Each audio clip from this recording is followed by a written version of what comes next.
Hello again, true crime fans. We've got another mysterious case to explore. The case of Jessica Heeringa.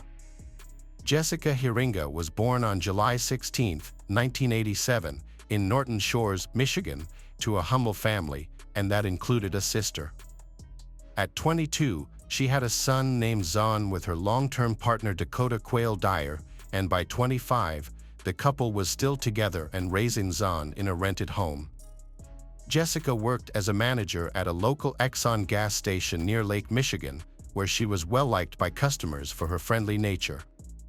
She often worked extra hours to provide for Zahn, and her ambition was evident in her diary entries, which expressed her desire to pursue a college degree in accounting.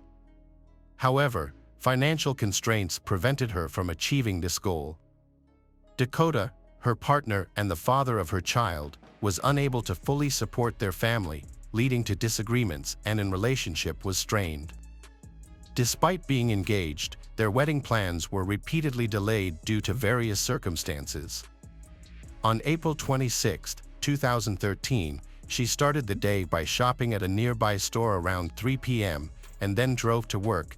Arriving at 4:35 p.m., Jessica began her night shift at the Exxon gas station. As she began her shift, she was the only employee on duty that night. At 11:14 p.m., a customer called 911 to report a strange situation at the Exxon station. He had entered the store to pay for his gas but found no one to take his payment. The store was unattended, with the door open and lights on. The customer informed the dispatcher 911, "The store is empty, but there are 2 cars parked outside, mine and another one. It looks unusual." Police officers arrived at the Exxon gas station about 10 minutes after the call. They inspected the petrol station and found no signs of a struggle or disturbance. Everything was in order. Inside the store, police discovered Jessica's coat and purse, containing $400, and her car and house keys in the back room. A single drop of Jessica's blood was found near the back door. Police also found a cap from a Walther P22 semi-automatic pistol's laser sight and 2 watch batteries on the floor. The cash register was intact, with all the money still in it. The last transaction was recorded at 10:52 p.m. for a lighter. Unfortunately, the gas station did not have interior surveillance cameras. Jessica's pack of cigarettes was left on the counter next to the cash register, suggesting she had temporarily stepped away. Her car was locked and parked outside, but Jessica was nowhere to be found. She had mysteriously vanished. The police discovered that the gas station was unattended, so they contacted the owner and informed her. The owner then asked a nearby manager to come to the gas station for protection. The police also notified Jessica's family that she was missing. Her parents began searching for clues and called her friends to see if they had any information. One friend reported being at the gas station around 8 to 9 p.m. that day and said everything seemed normal. However, a fellow employee who arrived to close the station shortly after recalled a suspicious incident. Around 11 p.m., the employee and her boyfriend drove by the station on a motorcycle and saw a silver Chrysler Town Country minivan parked near the back door with its door open. They initially thought Jessica might be involved in a theft, so they kept watching. The employee saw a young man with disheveled wavy hair and an orange sweatshirt near the minivan. He repeatedly opened and closed the rear door before driving away.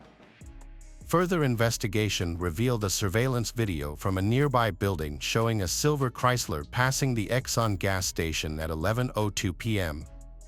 The police also spoke to Christian, who reported seeing the man in the minivan talking to Jessica earlier. Christian initially believed the man was just flirting with Jessica because of her attractiveness. A composite sketch of the suspect in Jessica's disappearance was created with the help of Christian, who had seen the man near a minivan.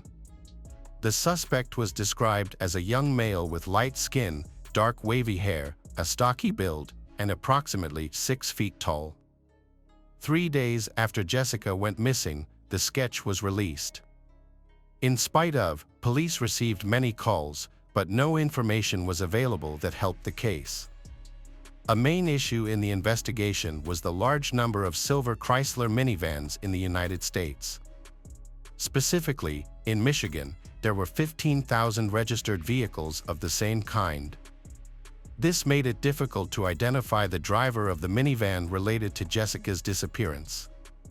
Jessica Heeringa's boyfriend, Dakota, was initially suspected in her disappearance due to their frequent arguments.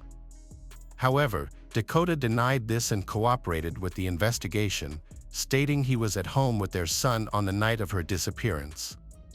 Since Dakota didn't have a car, he couldn't have gone to her workplace, and his phone records confirmed his alibi. After verifying his story, the police excluded him from the list of suspects. Further investigation revealed that Jessica's friendly and outgoing personality helped her attract many admirers.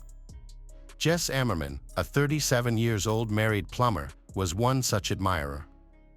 On the evening of her disappearance, around 9:30 p.m., Jess visited Jessica at the gas station, confessed his feelings, and claimed he was willing to divorce his wife for her.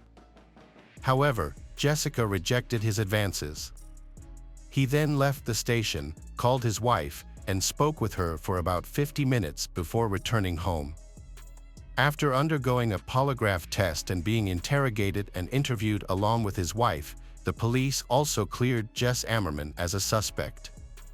Rob Fallett, the brother of the manager at the Exxon gas station, where Jessica worked, was initially considered a suspect in her disappearance. Around 9 p.m. on the day she vanished, Rob visited the station and reported that Jessica appeared upset. When he asked her what was wrong, she shared that she was having family problems. Rob offered to let her stay with him, but she declined the offer. Fallett then left to go night fishing in a nearby lake. After investigating Rob's alibi, detectives discovered his phone records supported his claim and he was cleared of the crime. Search and rescue operations for Jessica were launched with helicopters, specially trained dogs, and thorough searches of homes, businesses, wells, wooded areas, and Lake Michigan. However, no leads were found, causing the case to reach a standstill. About a year later, in February 2014, a similar incident occurred in Michigan. A young woman with a similar appearance to Jessica was kidnapped and attacked by a man while walking home late at night. She was taken to his apartment, where she was attacked, and her life was threatened. The woman was eventually released after several hours. The suspect, 42-year-old Brad Allen Mason.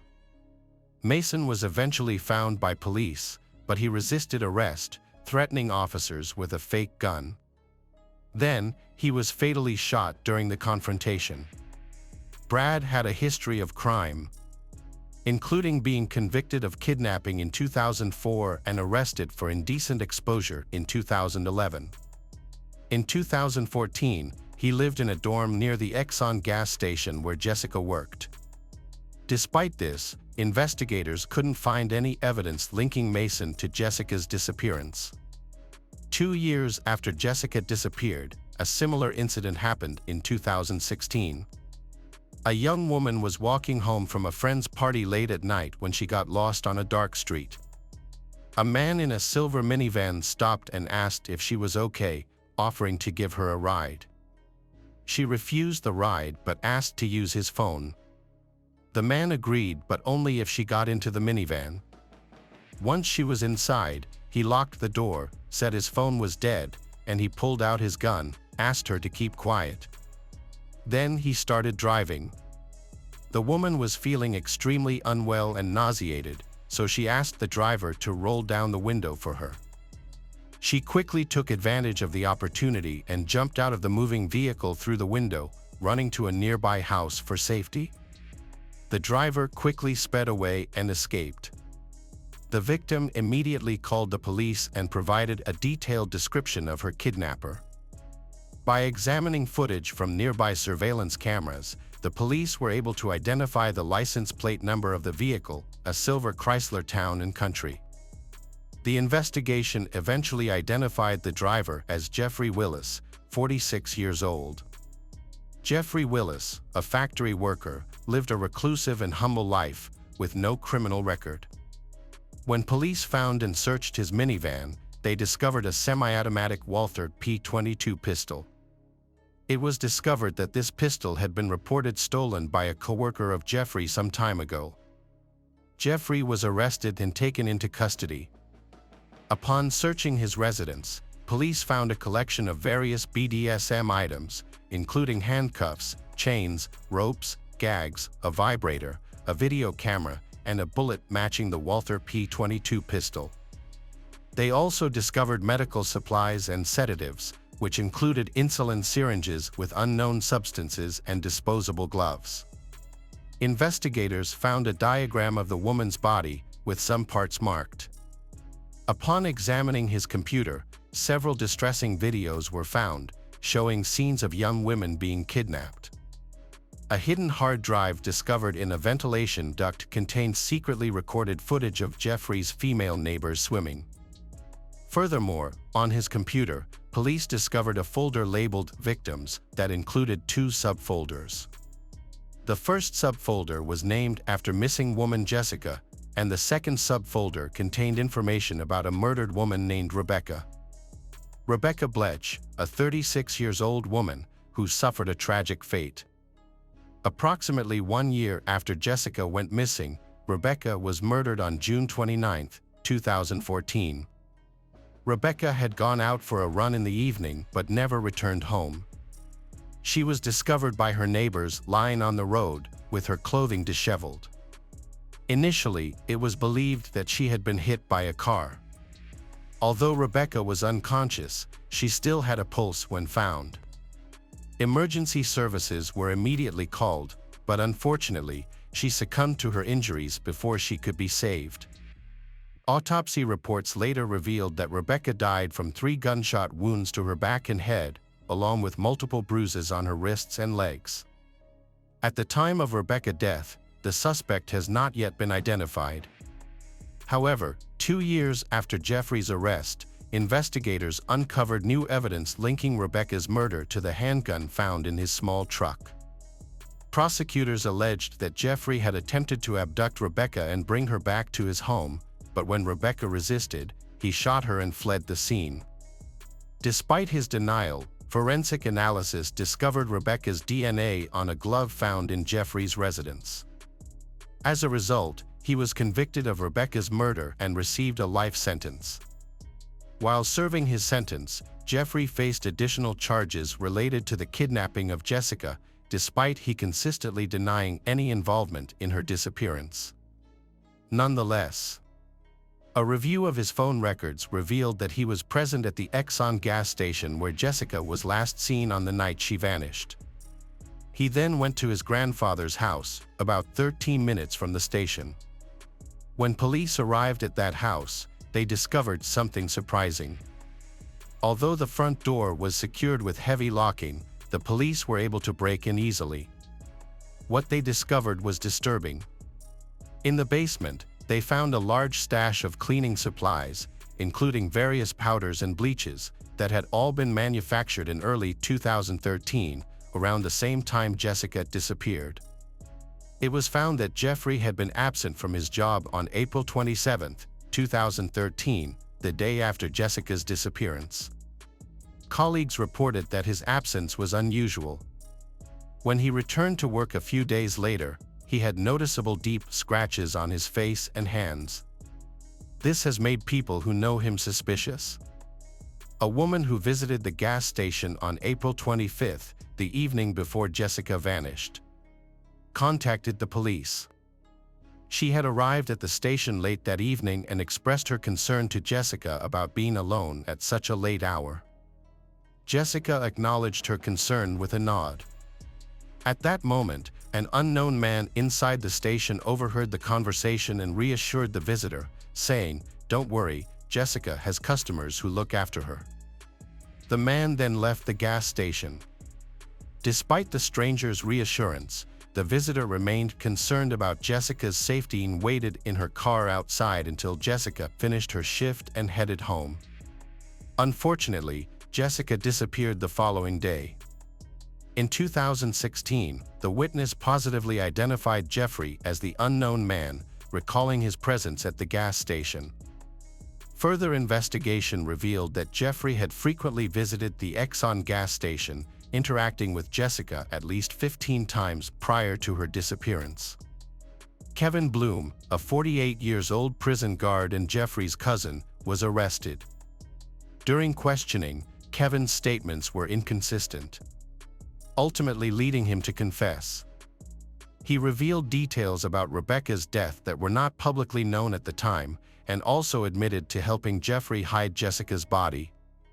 Kevin described how, on April 27, the day after Jessica's abduction, Jeffrey invited him to a party at his house. When Kevin arrived, he found Jessica lying lifeless and bound on the floor.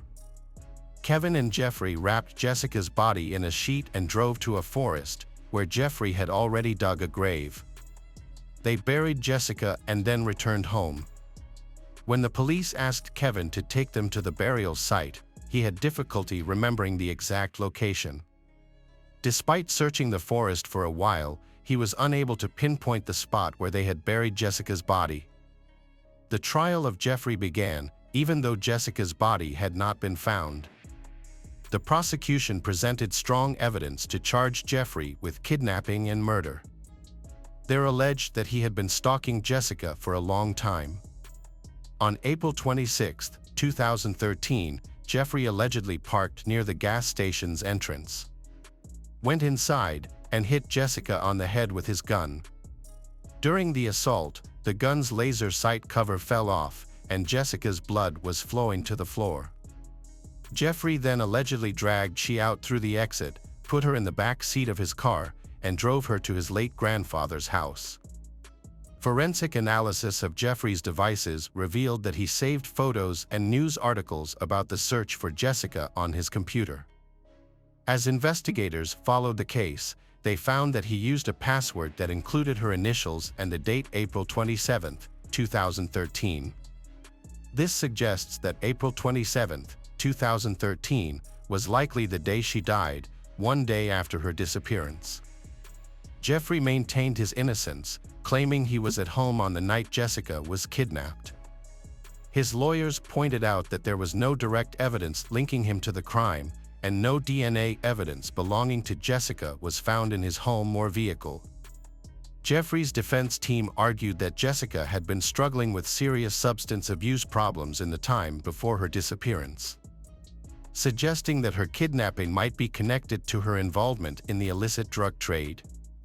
Despite his claims of innocence, Jeffrey was found guilty of murdering Jessica and was sentenced to life in prison without the possibility of parole. Throughout the trial, he showed no remorse for his actions. Willis's cousin, Kevin Bloom, was also found guilty of helping to dispose of Jessica's body and received a sentence of 2 years in prison, followed by 5 years of probation. Years after Jeffrey's conviction, new information came to light that implicated him in an older, unsolved case. On October 17, 1996, the body of Angela Thorberg was found in Fruitport, Michigan, with her killer never identified. After further investigation, Ed Bloom, a 1988 high school graduate and Kevin Bloom's father, was linked to the murder of Angela Thorberg in 1996. However, later evidence suggested that it was Jeffrey who became a suspect in Angela Thorberg's death. It has been 10 years since Jessica went missing, but her body has still not been found. After her disappearance, a court battle took place over the custody of Jessica and Dakota's son, Zon. Jessica's husband, Dakota, sought custody, but ultimately lost the case to Jessica's family. Zon currently lives with his grandparents and relatives on his father's side. Hello friends, welcome to our channel. Today we're going to take a look at another horrible case with you, the case of Nancy Paola Reyes. Nancy Paola Reyes Gorsi was born on April 13, 1991, in Granados, Guatemala, to Jorge and Pren Gorsi, a poor family of 7. Despite their financial struggles, her parents were determined to provide their 5 children with a good education, hoping they would have better lives. Nancy excelled in school, which enabled her to enroll in the University of Villanua, where she earned a degree in business administration and document management with honors. However, her academic achievements did not immediately translate to career success. She worked part-time as a cashier and later became an administrator at a supermarket, but her professional growth stagnated. During her university years, Nancy was in an unregistered marriage with a man whose identity remains private, and they had 2 daughters together. Unfortunately, the relationship ended and the couple separated. The father of the children lost interest in their well-being and failed to provide financial support. Nancy lived with her parents and daughters, working at a supermarket with no clear future prospects. The family struggled financially, barely covering essential expenses. However, Nancy's older sister's decision to immigrate to the U.S. in 2013 changed everything. Her sister found a good job, got married, and settled down, inspiring Nancy to make a similar change. Instead of the U.S., Nancy chose to relocate to sunny Spain. The problem was that Nancy didn't have enough money to buy a one-way plane ticket, let alone cover initial expenses. So she worked hard for several years, saving diligently until she finally had enough money to make her dream a reality. In July 2018, Nancy bought a ticket to Madrid, promising her parents she would stay in touch to alleviate their worries. Her plan was to find a place to live and a job upon arrival, with a few thousand euros to cover rent, food, and essentials until she could secure a steady income. When Nancy left, she was 27 years old, and her daughters, who stayed with their grandparents in Guatemala, were 7 and 5 years old. After a brief stay in Madrid, Nancy moved to Barcelona and later settled in Cádiz, the capital of the province of Cádiz, Spain. She kept in close touch with her family, calling home almost every day to check in on them and regularly sending money to support them. Over time, her remittances enabled her parents not only to support themselves and her daughters, but also to renovate their old house. Although Nancy didn't have a steady job, she made a living by doing odd jobs like cleaning houses for wealthy families and caring for the elderly and sick. Despite the challenges, Nancy never complained and was optimistic about her decision to move to Europe, where she believed she had more opportunities. She was convinced that she could never have earned as much back in Guatemala, even if she worked non-stop without days off. Nancy was pleased with her new life and even planned to bring her daughters to Spain once she had saved enough to rent a comfortable and spacious home for the whole family. Nancy initially kept her personal life private, citing her busy work schedule as the reason. However, in the spring of 2020, she confided in her parents about meeting Carlos Andres Bustamante, with whom she had begun a romantic relationship. The two had met by chance while Nancy was searching for a new place to live, and as they spent more time together, their relationship blossomed. They eventually moved in together, with Carlos being a year older than Nancy. At the start of their relationship, Carlos didn't have a steady income, relying on small, odd jobs to get by. As a result, Nancy became the primary breadwinner, covering their housing and bills, and often providing financial support for Carlos's personal expenses. Despite this, Nancy never expressed any concerns to her family, leading them to believe that she had found a loving and supportive partner. Nancy's 2 younger brothers had also relocated to Spain, and she remained in close contact with them, especially Dennis, the youngest, who had met Carlos and found him likable. In June 2020, Nancy and Carlos decided to move to Santander, a resort city on the Atlantic coast. When Nancy spoke with her family, she mentioned that the climate was warmer and there were more job opportunities. However, this was when problems in her relationship with Carlos started to emerge, which she tried to keep hidden. Carlos turned out to be jealous, hot-tempered, and even cruel. He had no career ambitions and was content to be supported by Nancy. Moreover, he struggled with alcohol abuse and occasionally used prohibited substances, despite repeatedly promising to quit and find a stable job. When Nancy discovered she was pregnant, she was already questioning whether to continue her life with Carlos.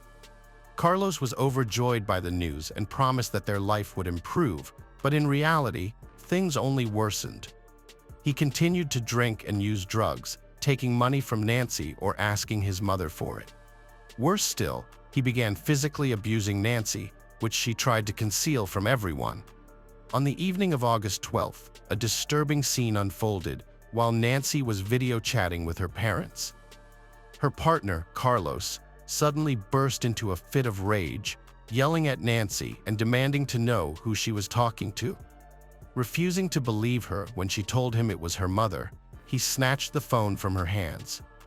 After verifying the truth by glancing at the screen, he carelessly tossed the device onto a chair and walked away. The very next day, a similar incident occurred. Carlos again wrestled the phone from Nancy's hands while she was speaking with her parents and daughters. He insisted on knowing who she was talking to, hurled insults at her, and even made threats. A terrified Nancy later attempted to downplay the situation to her relatives, attributing Carlos's behavior to excessive jealousy and assuring them that everything was under control. However, her concerned parents urged her to report the incidents to the police, but Nancy insisted on handling the matter herself. On August 17th, Nancy had a concerning phone conversation with her sister. She stated that if anything happened to her, Carlos would be responsible. Although her words were ominous, she didn't explain further, only asking her sister to take care of her children if needed. This was the last time her sister heard from Nancy. Nancy vanished on August 20th around 2 p.m. She sent a text to her father, promising to call later that evening, but she never did. Her family tried contacting Carlos, but he didn't respond either. The situation was alarming because the couple had recently moved to Santander, had no friends there, and Nancy's brothers were on the other side of the country. A few days later, a suspicious message came from Carlos's phone, claiming that he and Nancy had argued and decided to separate. The message stated that Nancy had left to find a new apartment, ignoring his calls, and he had no idea where she was. Nancy's brothers suggested that Carlos come to Ciudad Real to file a missing person report with them. Carlos agreed, but he never showed up, didn't file the report, and ceased communicating with the family. Nancy's relatives reached out to the police to file a report about her disappearance. In the meantime, Nancy's friends provided her brothers with the address of Sandra Bustamante, Carlos's mother. When they visited her, she became emotional and confessed that she had suspected her son might do something harmful to his partner, but she didn't provide any specific details. Sandra also claimed to have no knowledge about the whereabouts of her son and his fiancée. Although Carlos wasn't answering her calls, he sent her brief messages asking her to stop inquiring and to give him some time. Despite liking Nancy, Sandra was aware of her son's capabilities and understood his true nature. Sandra went to the police station the next day for questioning about Nancy's disappearance. She told the officers what she had already shared with Nancy's brothers: Carlos's troubling behavior and a lengthy text message from Nancy. In the message, Nancy warned Sandra not to give Carlos any money because he would waste it on alcohol and drugs, which made him aggressive and cruel. Nancy said Carlos had no intention of finding a job or overcoming his addictions, and his behavior had become increasingly threatening, making her consider leaving him. She believed it was better to end their relationship before someone got hurt.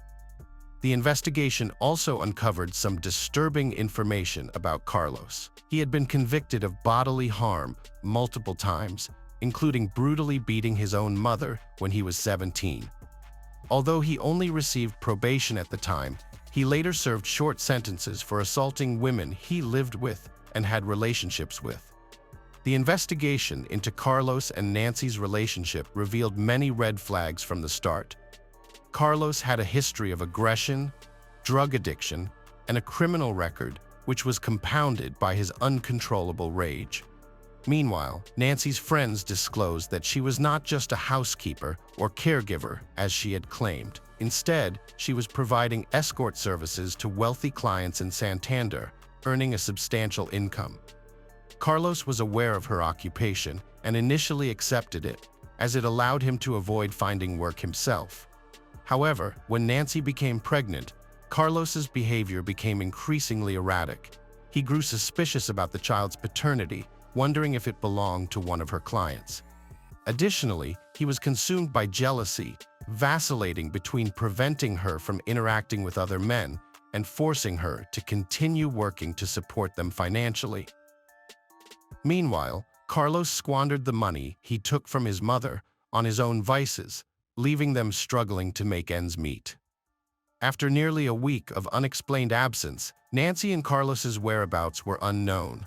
Although Carlos had been in touch through messages, he never revealed his location. It wasn't until August 26th that police finally obtained a search warrant for the couple's vacant rental apartment in Santander. The discovery they made was gruesome and left no doubt that Nancy had met a tragic end.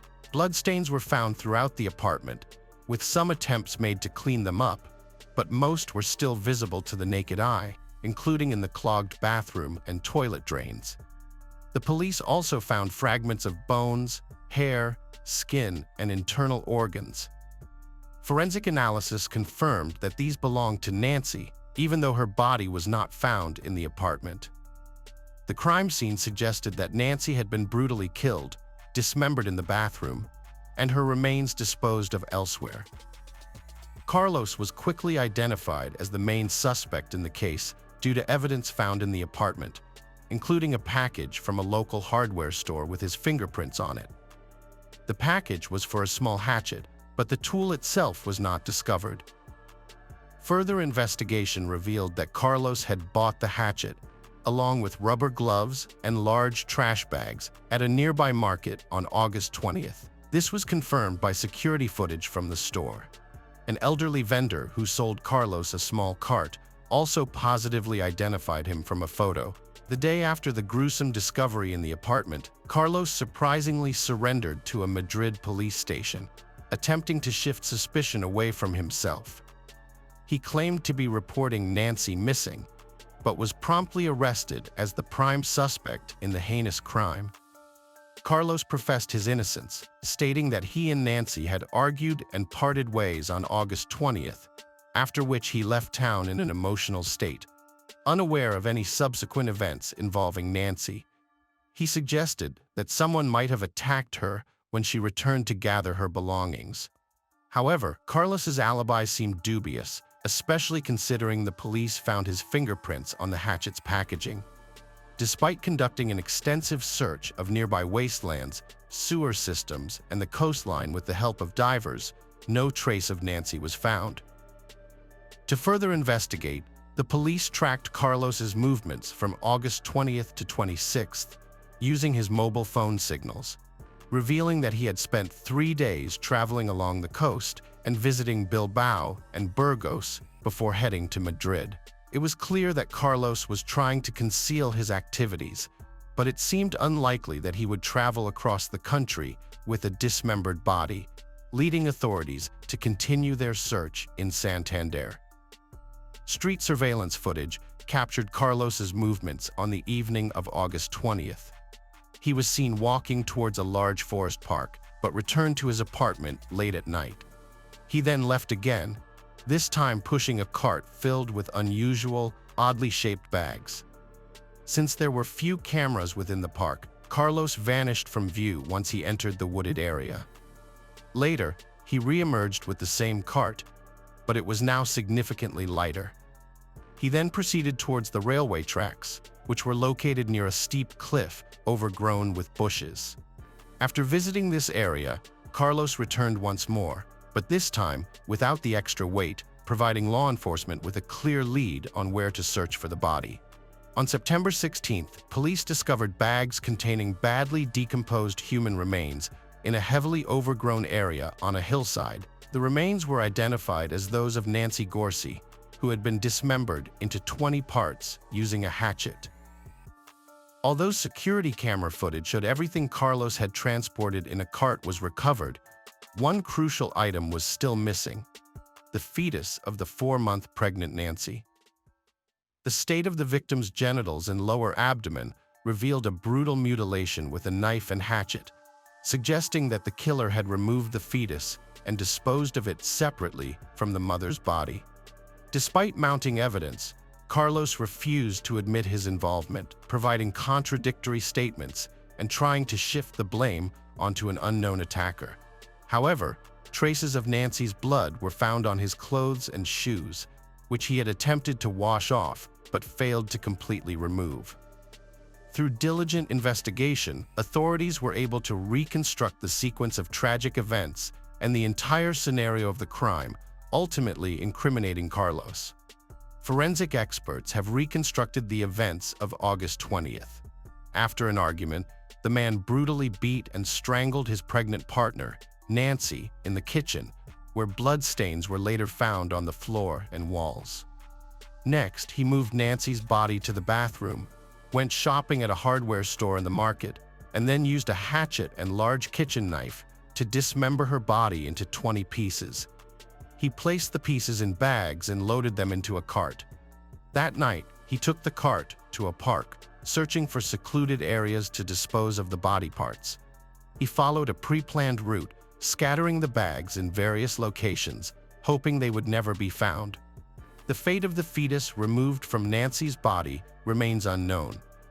Carlos denied his guilt, claiming to have loved Nancy from the time of the murder until his arrest in Madrid.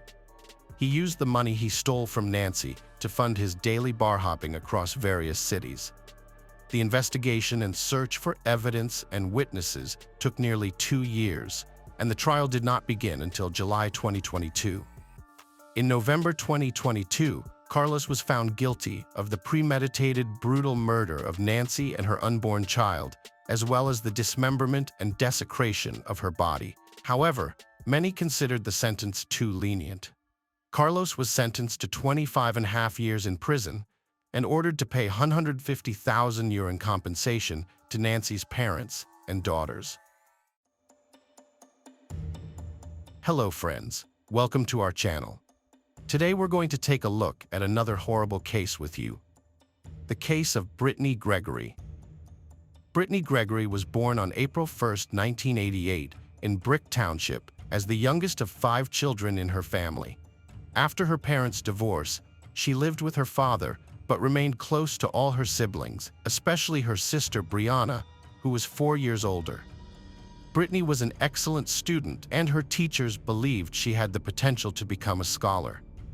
However, she had a unique dream: to become a forensic scientist and study crime scene evidence.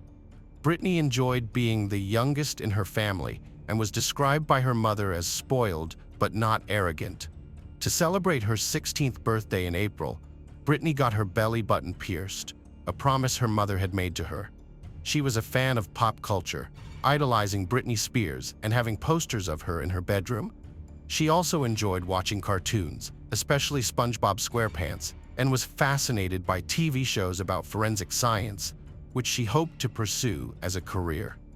Britney and her mother would often watch these shows together and discuss them over the phone. In 2004, 16-year-old Britney lived with her 20-year-old sister Brianna, their father Joe Dunn, and his girlfriend Lori Peterson. Britney had been dating 18-year-old John Fitzgerald for almost 2 years, and her family approved of him.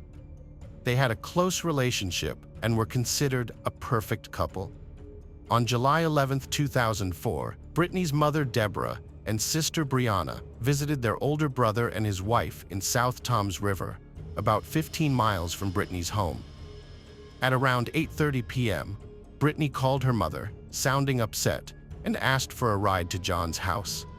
Her mother explained that she was out of town and couldn't pick her up, but offered to send Brianna instead. Britney agreed to wait for Brianna, who would arrive in about an hour. Brianna waited for about 45 minutes after Britney called, then decided to call her back, but Britney didn't answer. Brianna assumed Britney was either asleep or had gone to John's with someone else. When Brianna returned home in the morning, she found that Britney wasn't there, but her belongings, including her phone, were still at the house. This was unusual, as Britney typically took her phone with her. Brianna wondered if Britney had spent the night at her boyfriend's house, but it was strange that she hadn't mentioned it to anyone and had left her phone behind. Brianna tried to contact Britney by calling her friends, but no one had any information about her whereabouts. After failing to reach Britney, Brianna decided to call John to see if he had any information. John said he had last spoken to Britney on the phone on Sunday morning, and they hadn't seen or spoken to each other since. Lori Peterson reported that she had returned home around 10 p.m. on Sunday night, and Britney wasn't there. Brianna immediately reported Britney missing at the police station, but the police were initially skeptical, thinking Britney might have run away or was just hanging out with friends. However, Brianna explained that she had already contacted all of Britney's friends and her boyfriend, and none of them had any information about her whereabouts. This convinced the police to take the situation more seriously. Brianna was confident that Britney wouldn't have run away from home because she was an honor student who spent most of her time studying in the library. Britney was also someone who always let her family know where she was going, and she had left all her belongings, including her phone and money, at home. The police agreed that this behavior was out of character for Britney, and they began a search for her. The police started by investigating Britney's room at her house to look for any clues. They found her purse, which contained her phone, ID, and makeup, still in her room. After inspecting the room, they interviewed everyone who lived in the house and ruled out the possibility that anyone close to Britney was involved in her disappearance. The police searched the area around the house, looking for witnesses and clues. They checked each house, spoke with neighbors, and noted the house's location near a wooded area. One neighbor reported seeing Britney walking down the street late on Friday night, 2 days before her disappearance. Investigators looked into this, curious about Britney's behavior, as she was described as a modest student who rarely went out without permission. The police spoke with Britney's family, teachers, and neighbors, with everyone speaking highly of her. However, her sister Brianna mentioned that Britney and her boyfriend John had a strained relationship and frequently argued. They had a fight the day she disappeared, and Britney wanted to visit John. The investigators looked at John more closely. He reported that his last conversation with Britney was on Sunday morning at the beach, where he was with friends and Britney was upset. He stated that they had not spoken since then. Additionally, John revealed that he had ended his relationship with Britney and she was having trouble accepting the end, particularly because he was already dating another girl. John stated that he had no plans to meet with Britney on the night she disappeared and was not aware that she was coming to his house. The reason for their breakup was a rumor that Britney had kissed another guy at a party. Although John did not witness the incident, he believed the rumor and decided to end the relationship. He started dating another girl and last saw Britney on July 10th, the day before she disappeared. On that day, Britney gave John a letter expressing her desire to make up. The detectives asked John for permission to read Britney's letter, which he handed over. The letter apologized for her behavior and hurting John and asked to remain friends. John seemed genuinely concerned about her disappearance. After an investigation, the police found no evidence linking John to Britney's disappearance, and he passed a lie detector test. John shared that Britney would often take a shortcut through the woods to visit him. The police launched a search in the woods where Britney likely walked, searching for any signs of her path. The police search in the woods lasted 3 days, but yielded no signs of Britney. The case got a breakthrough when a woman provided crucial information. On the night Britney went missing, she had seen a car in a nearby park, a Chevrolet pickup with distinctive wheels along with its license plate. The police thoroughly checked the information and found that the car was registered to 23-year-old Anthony Geiger. To investigate Anthony's potential involvement in Britney's disappearance, police looked into his past and discovered that he was the ex-boyfriend of Bobby Joe, Britney's sister. Bobby Joe told detectives that she ended the relationship with Anthony about a month ago due to his excessive jealousy and his fixation on Britney. She suspected that Anthony, who was 23 years old, had romantic feelings for her younger sister Britney, which led her to end the relationship. Britney's friends recalled that Anthony would often look at her in a strange way and try to flirt with her. They remembered that the last time they all met, Anthony made another attempt to flirt with Britney. Based on this information, detectives suspected Anthony of kidnapping Britney and decided to question him. During the interrogation, Anthony denied being in the area where Britney lived on the evening of July 11th, claiming that he didn't visit the area until the next day, July 12th, when the police were already searching for her. Anthony acknowledged that he was friends with Britney and would often see her at parties and other events, but he denied flirting with her. He claimed that he understood that Britney was too young for him and that he only cared for her as a friend. According to Anthony's statement, he spent the evening of July 11th at home with his new girlfriend, who confirmed his alibi. Despite this, investigators considered him a suspect due to his proximity to Britney's home. Investigators re-examined a letter Britney wrote to her boyfriend and found signs that she was saying goodbye, leading them to fear that she might harm herself after the breakup. However, Britney's parents disagreed, believing she was a strong and determined person who would not give up on her plans. Moreover, during a search of Britney's house, police found Britney's personal diary in her room. The diary contained a handwritten letter that revealed her life and family dynamics. Britney described her dysfunctional family, including her jailed brother, drug-addicted mother who left her at 9, and her distant relationship with her father and his girlfriends. She expressed her desire to succeed and become a forensic scientist, despite having made mistakes and not wanting to follow in her parents' footsteps. After reading the letter, police widened their investigation to include Britney's family members as potential suspects. During their inquiry, they found that Britney's home was being used as a front for a prostitution operation disguised as a massage parlor. The parlor was owned by Lori Peterson. Neighbors reported seeing suspicious gatherings at the house, suggesting that the home environment was troubled. Police officers were tasked with identifying everyone who had been in Joe Dunn's house over the past month to find out more about the disappearance of Britney, a family member. On July 18th, after a week of investigating, the police arrested a murder suspect. The suspect was a longtime family friend named Jack Fuller Jr.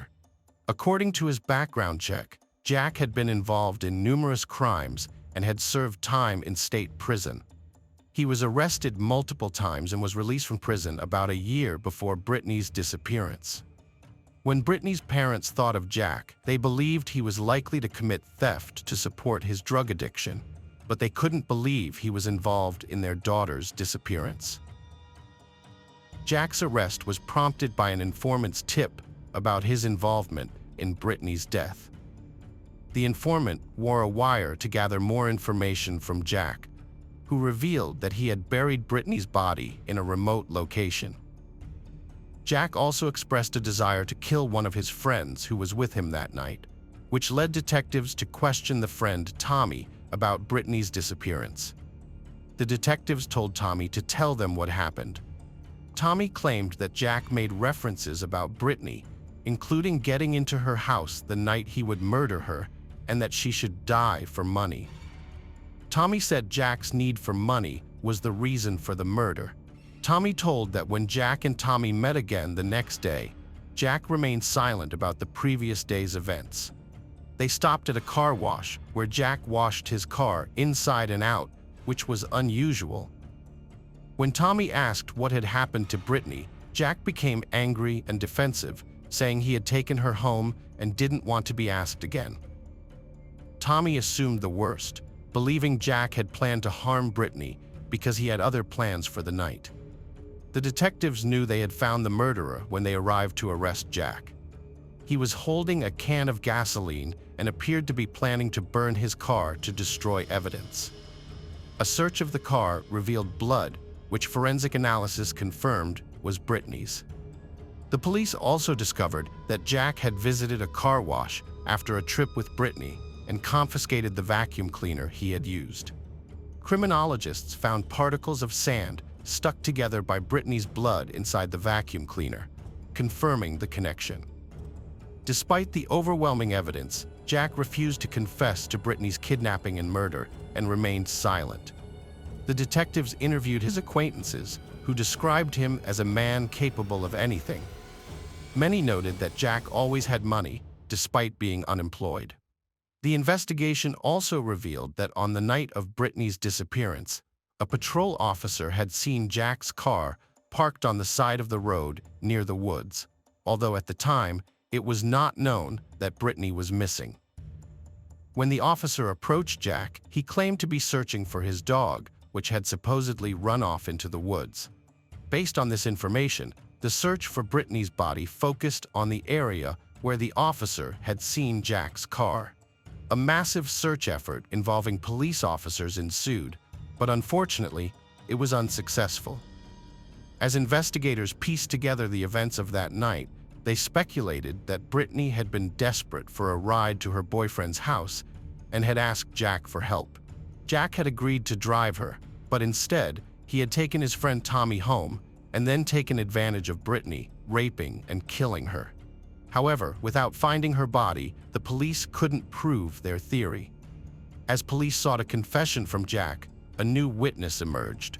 A woman with a history of being held hostage by Jack for months came forward, claiming she might know where he hid Britney's body. During her captivity, she learned his habits and favorite locations, including a spot near a power line he said was perfect for burying a body. Detectives initially doubted the woman's credibility, but her report led them to investigate further.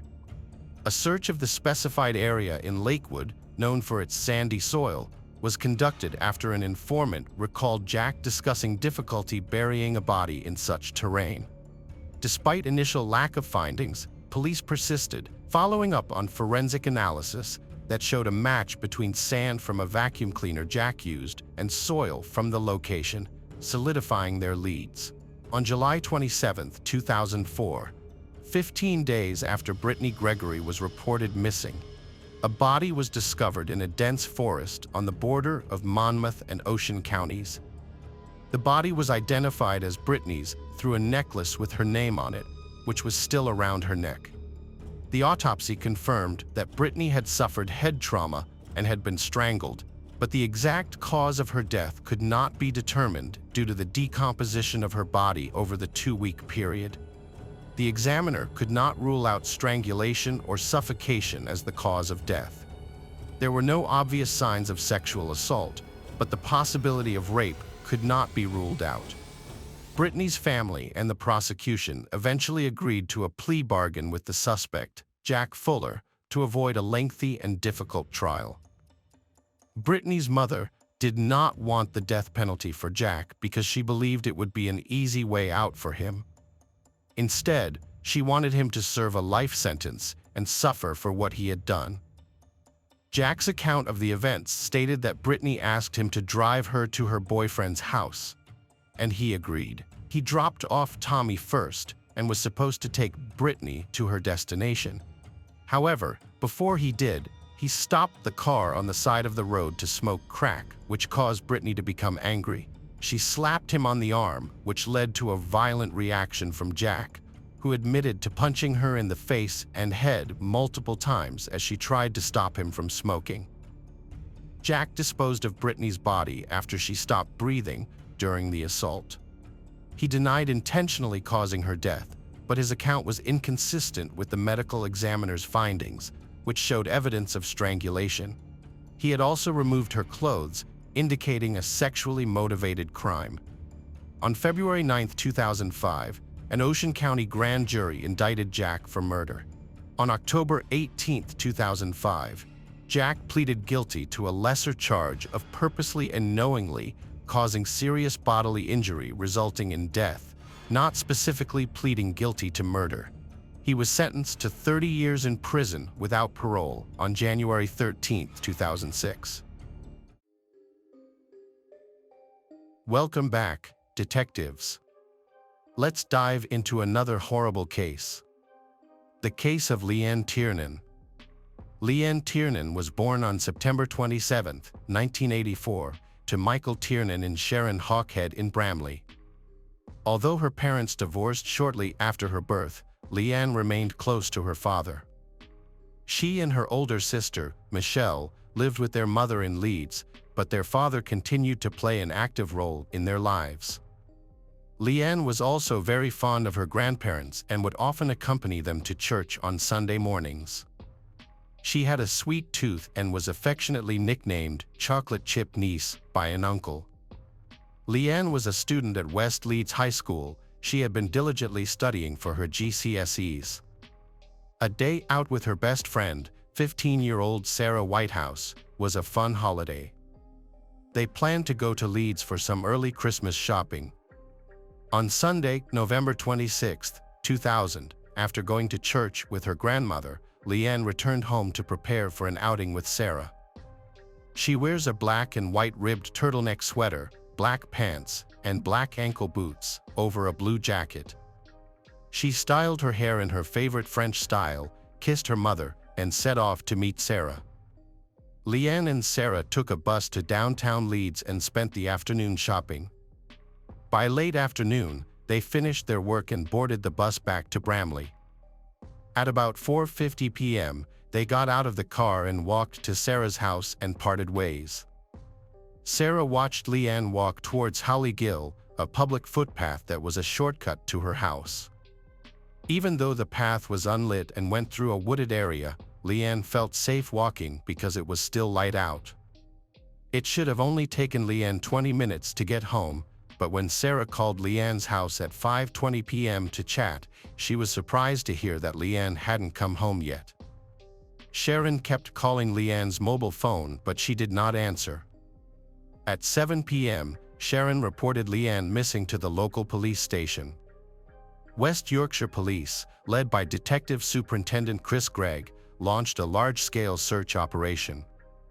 The terrain is challenging, with more than 700 homes, vacant lots, woods, canals, drainage shafts, and wells to search.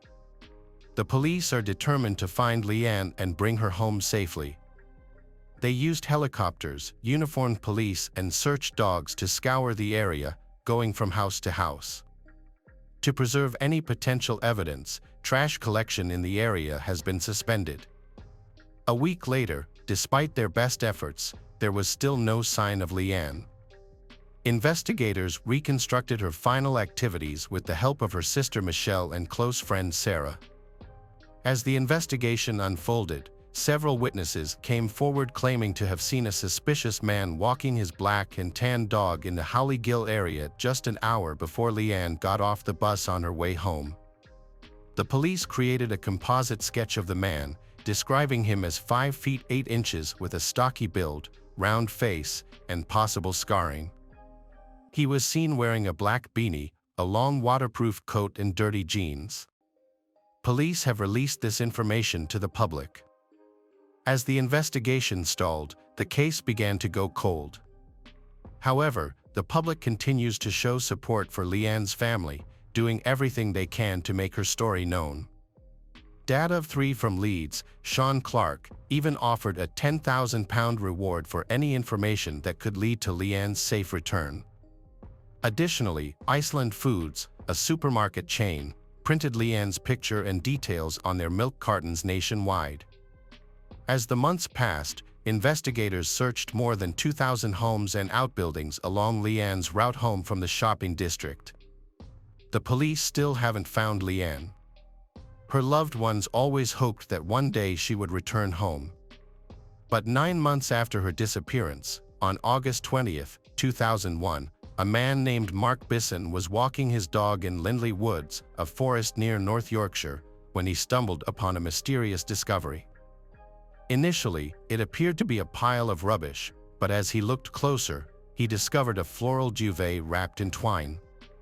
When removing the rope, Bisson found a body wrapped in 9 large garbage bags. The police were called, and they carefully removed the blanket and bag to reveal the body of a fully clothed young girl. The body was found with its hands bound behind its back with 3 yellow cable ties, and a leather dog collar was tightly secured around its neck. Underneath the black garbage bag covering its head, investigators discovered the decomposing face of a young woman. Using fingerprints, they were able to identify the body as Leanne Tiernan. An autopsy later confirmed that Leanne had been strangled to death with a plastic cable tie. The investigation shifted from a missing persons case to a murder inquiry. Authorities believe the killer was likely a local resident. 2 key pieces of evidence support this theory. Leanne's body was found just 16 miles from where she was last seen, and the yellow cable used to bind her hands is commonly used by the British postal system, especially Royal Mail or Parcel Force. The green garbage bags used to wrap Leanne's body were identified as coming from Morrison's, a popular grocery store chain with 2 locations in the area. Investigators collected DNA samples from Leanne's family members, friends, and known sex offenders in the area, hoping to find a match. In addition, a thorough search of the bushland area where Leanne's body was buried was conducted. The investigation into Leanne's death was ongoing, but one thing puzzled detectives: her body was found in an area that had been thoroughly searched before, and it didn't show the usual signs of decomposition after 9 months. Her hair was still styled in the same ponytail with the same hair tie and clip she had when she went missing. The medical examiner's analysis of her cardiac tissue revealed that Leanne was killed on the day she was kidnapped, and her body was stored in a cold environment for months. The killer attempted to dispose of her body by leaving it in a common dump area, wrapped in a duvet, a few weeks before it was discovered. Although the killer tried to hide the body, he accidentally saved a significant amount of forensic evidence and DNA. However, when authorities analyzed the body, they were disappointed to find no DNA evidence of the killer. They then turned their attention to investigating the items found with Leanne's body, hoping to find clues that will help them catch the killer. The investigation found dog hair on Leanne's clothes, leading police to attempt to create a DNA profile of the dog in the hope of identifying the killer.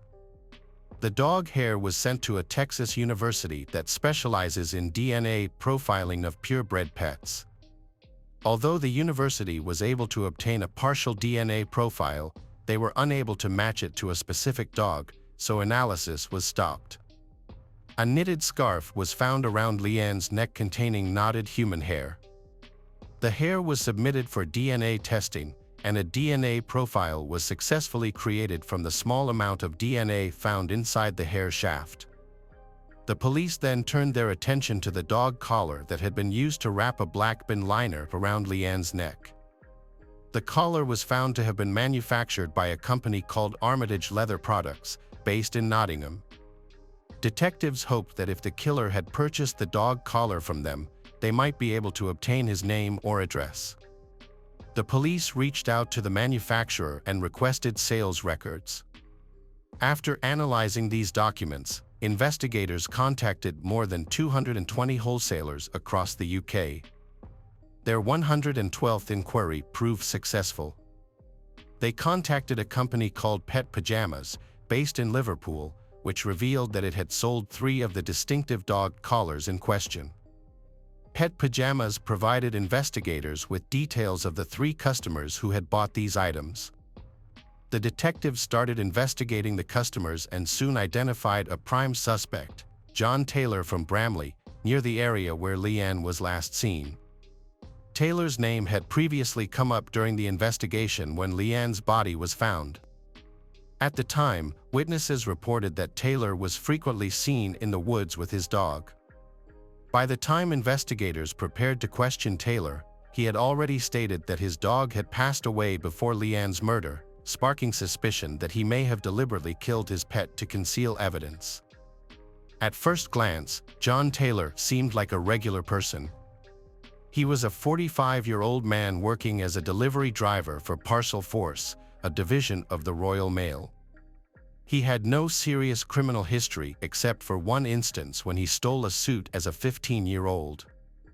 He was previously married, with the couple having 2 children, a son in 1981 and a daughter in 1983, before they got a divorce in 1996. He appeared to be living a solitary and unassuming life in a modest house on Cockshot Drive, Bramley, Leeds. Taylor's neighbors consider him a normal person, but he enjoys causing pain to animals. He would hunt and torture rabbits, stab foxes, and bludgeon pheasants to death. In 1982, Taylor started breeding dogs and ferrets at his home on Cockshot Drive, which led to a buildup of animal waste. The smell eventually became unbearable for his wife, Janet, who had always taken pride in their home. Janet could no longer tolerate the situation and filed for divorce. Taylor frequently traveled around the country, not for work but to meet women he had contacted online. He often uses the internet to find female friends online and often has sex with them. Investigators later tracked down some of these women through Taylor's phone records and interviewed them. While most described him as harmless, some admitted to having called the police to report him as a suspect after the discovery of Leanne's body. 2 women, in particular, described Taylor as someone who enjoyed violence during intimate encounters. He even told one woman that he had a desire to have sex with her daughter. A former girlfriend of Taylor's ended their relationship due to his fascination with bondage. She reported that Taylor would restrain her hands with cable ties and cover her face with scarves. When questioned by investigators, she described Taylor's method of restraint, which involved using a bundle of cable ties stored in his bedside drawer. He would bind her wrists with 2 cable ties and then connect them behind her back with a 3rd tie. This technique was eerily similar to the way Leanne's body was found, and the details had not been publicly disclosed. 10 months after Leanne's disappearance, Taylor was arrested and brought in for questioning. A warrant was issued for his DNA and a search of his property. The police immediately cordoned off his house on Cockshot Drive and conducted a thorough search of the premises. In the backyard, they discovered a hedge plant, a plum tree, and a poplar tree. Pollen from these plants was found on Leanne's hair, skin, and nasal tract, indicating that she had been at the location before her death. During the search, police excavated the garden and found the remains of various animals, including 28 ferrets buried in a mass grave and the skeletons of 4 dogs. One of the dogs, a tan and black terrier, had a crushed skull. It is possible that Taylor killed his dog to conceal his identity after learning that the police were looking for a suspect with a dog. Forensic tests revealed that the hairs found on Leanne's body matched those of the tan and black terrier. Investigators gathered crucial evidence linking Taylor to Leanne's murder inside the house. A closer examination of the floorboards revealed pink carpet fibers caught on nails, which matched the fibers found on Leanne's body. Additionally, a blood stain belonging to Leanne was discovered under the floorboards.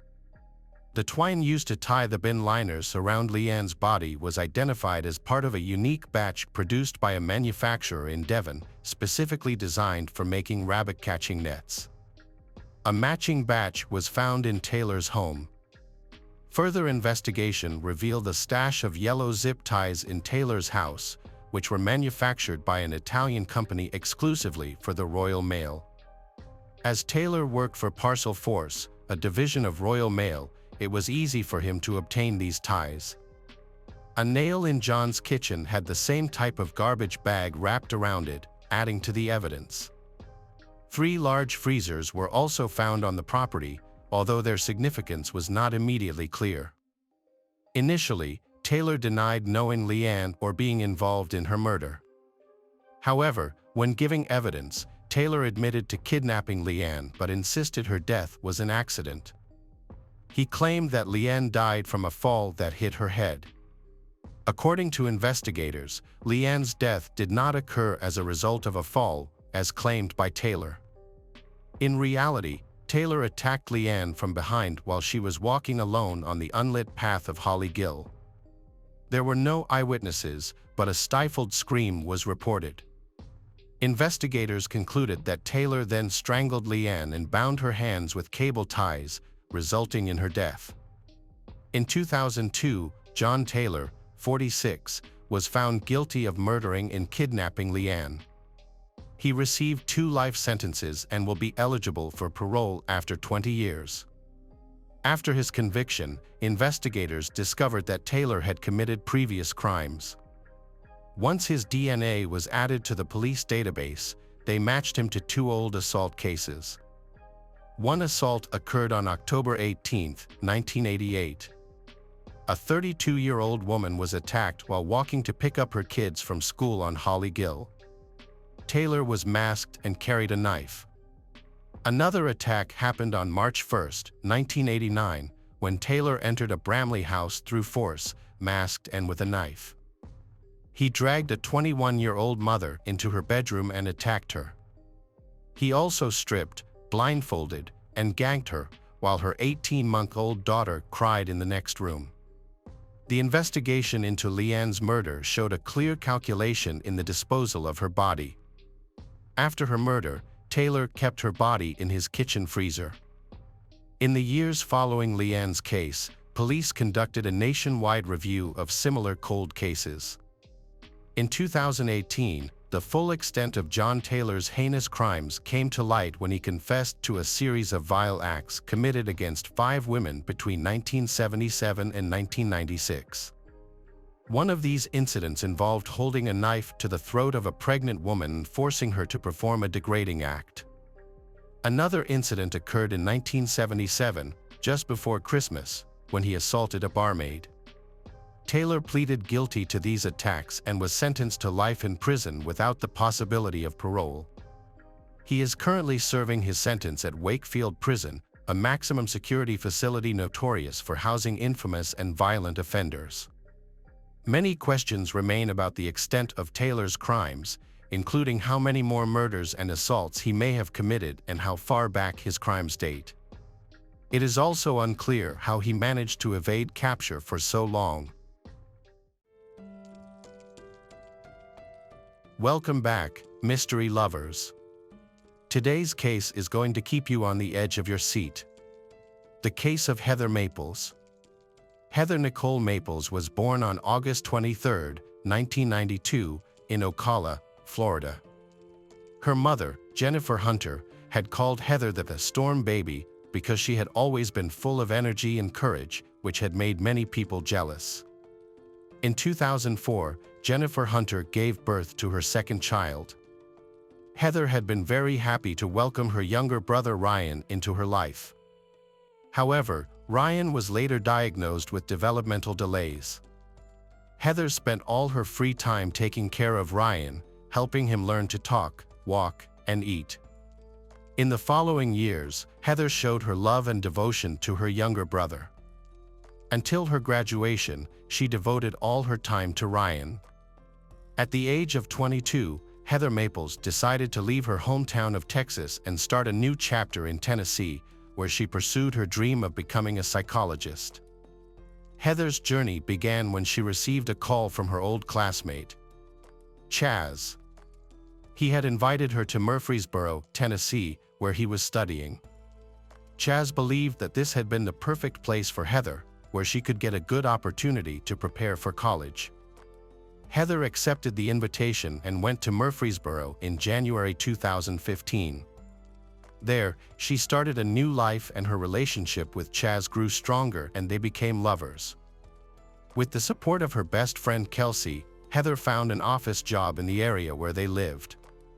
She had to balance her work in college preparation, but everything seemed to be going well. However, Heather's relationship with Chaz did not last long. Soon, they decided to break up. Chaz moved away, leaving Heather alone in Murfreesboro. In early August, Heather had been excited to call her mother to share the great news. Heather had been accepted to college, and her mother had been so proud. On a normal morning at her real estate brokerage firm in Murfreesboro, Tennessee, on August 7, 2015, Kelsey Price had arrived at work and begun her daily routine. However, she had noticed that her friend and co-worker, Heather, had been running late as usual. Kelsey had decided to call Heather to wake her up but had received no response. Remembering Heather's plans for the night before, Kelsey hadn't been worried because Heather had asked her to pick her up if she overslept or didn't answer the phone. So, Kelsey had decided to go to Heather's apartment to wake her up. Heather's apartment had been in the same complex where they had worked. When she arrived, Kelsey had found the front door unlocked and had gone inside. She had found Heather lying on her bed, sleeping on her stomach, wearing only a crop top and no underwear. At first, Kelsey had thought Heather had had a wild night, but when she had tried to wake her up and had gotten no response, she had begun to worry. Kelsey had tapped Heather's leg, but there had still been no response. When she had touched Heather's leg, Kelsey had noticed that her leg had been very cold and had felt terrified. Kelsey Price had left the apartment and immediately called 911. Emergency services had quickly arrived on the scene. Detective Tommy Massey had been one of the first to arrive at the crime scene. He and the forensic team had conducted a thorough search of the apartment. There, they had discovered that Heather had been brutally beaten, showing signs of torture and sexual assault. Heather's hair had been covered in blood and splattered against the walls. Detective Massey and his partner, Detective Maples, had recalled the case as a terrifying nightmare. Witnessing this heartbreaking scene had been difficult, especially since they had shared the same last name as the victim, Heather Maples. Detectives had quickly realized that the case could be related to Heather's personal life.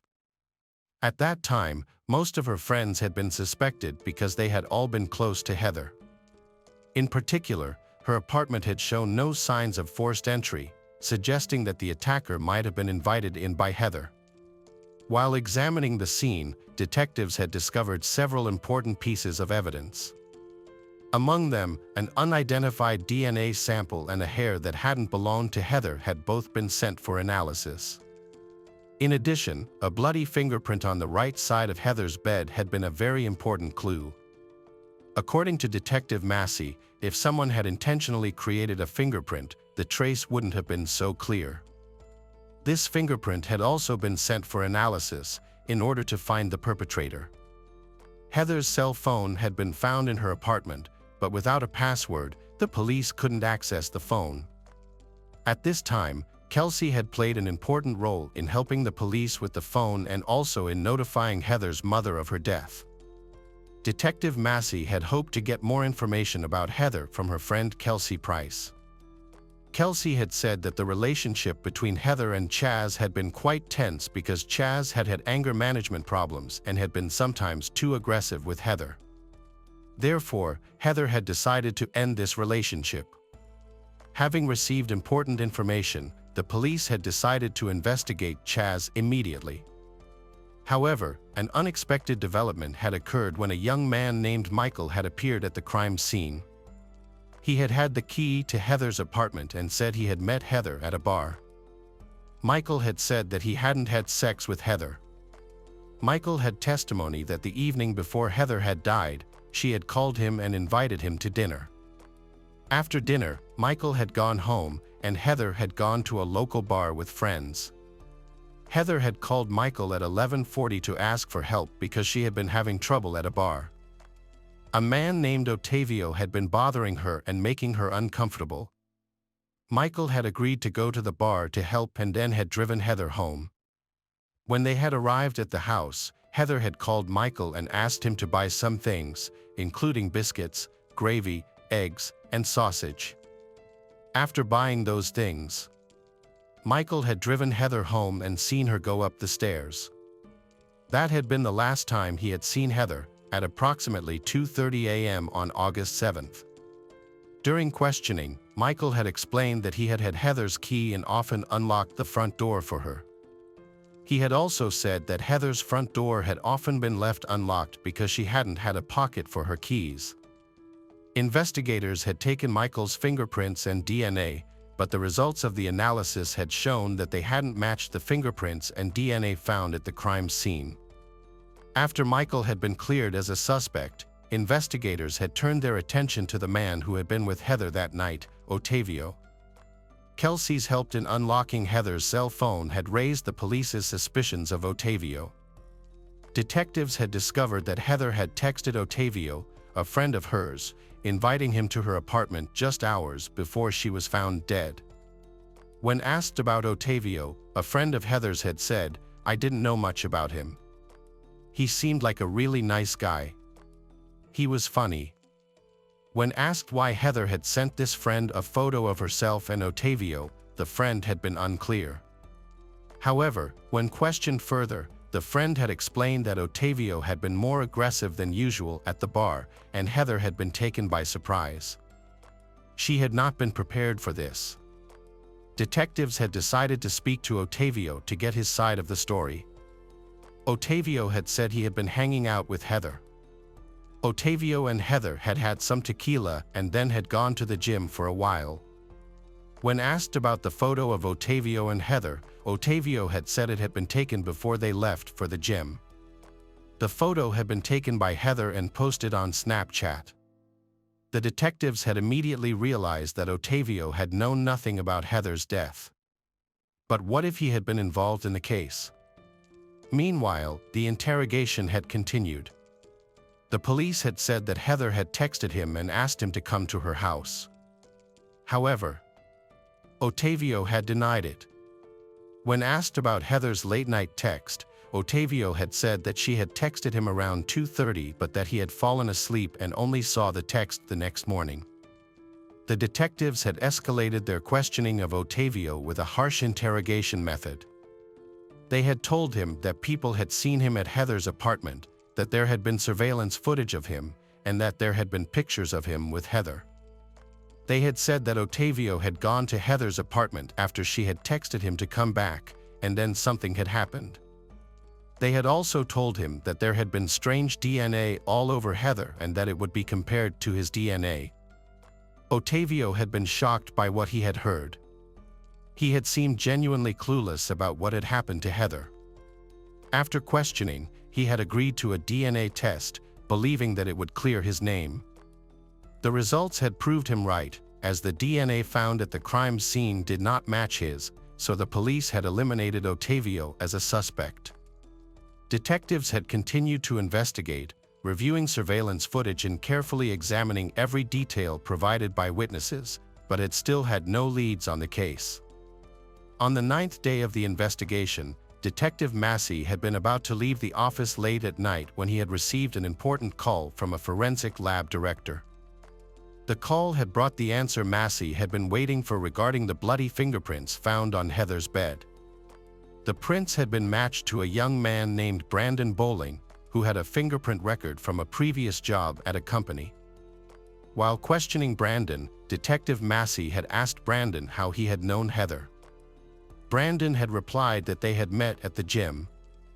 Massey had continued by asking Brandon when exactly he had met Heather. It had been clear that Detective Massey had been taking a lighthearted approach to the interview, wanting to give Brandon a chance to explain what had happened that night. After hours of questioning Brandon, he admitted that he had last been to Heather's apartment in July and had never seen her again. However, the police produced evidence of his fingerprints on Heather's bed, which matched his own.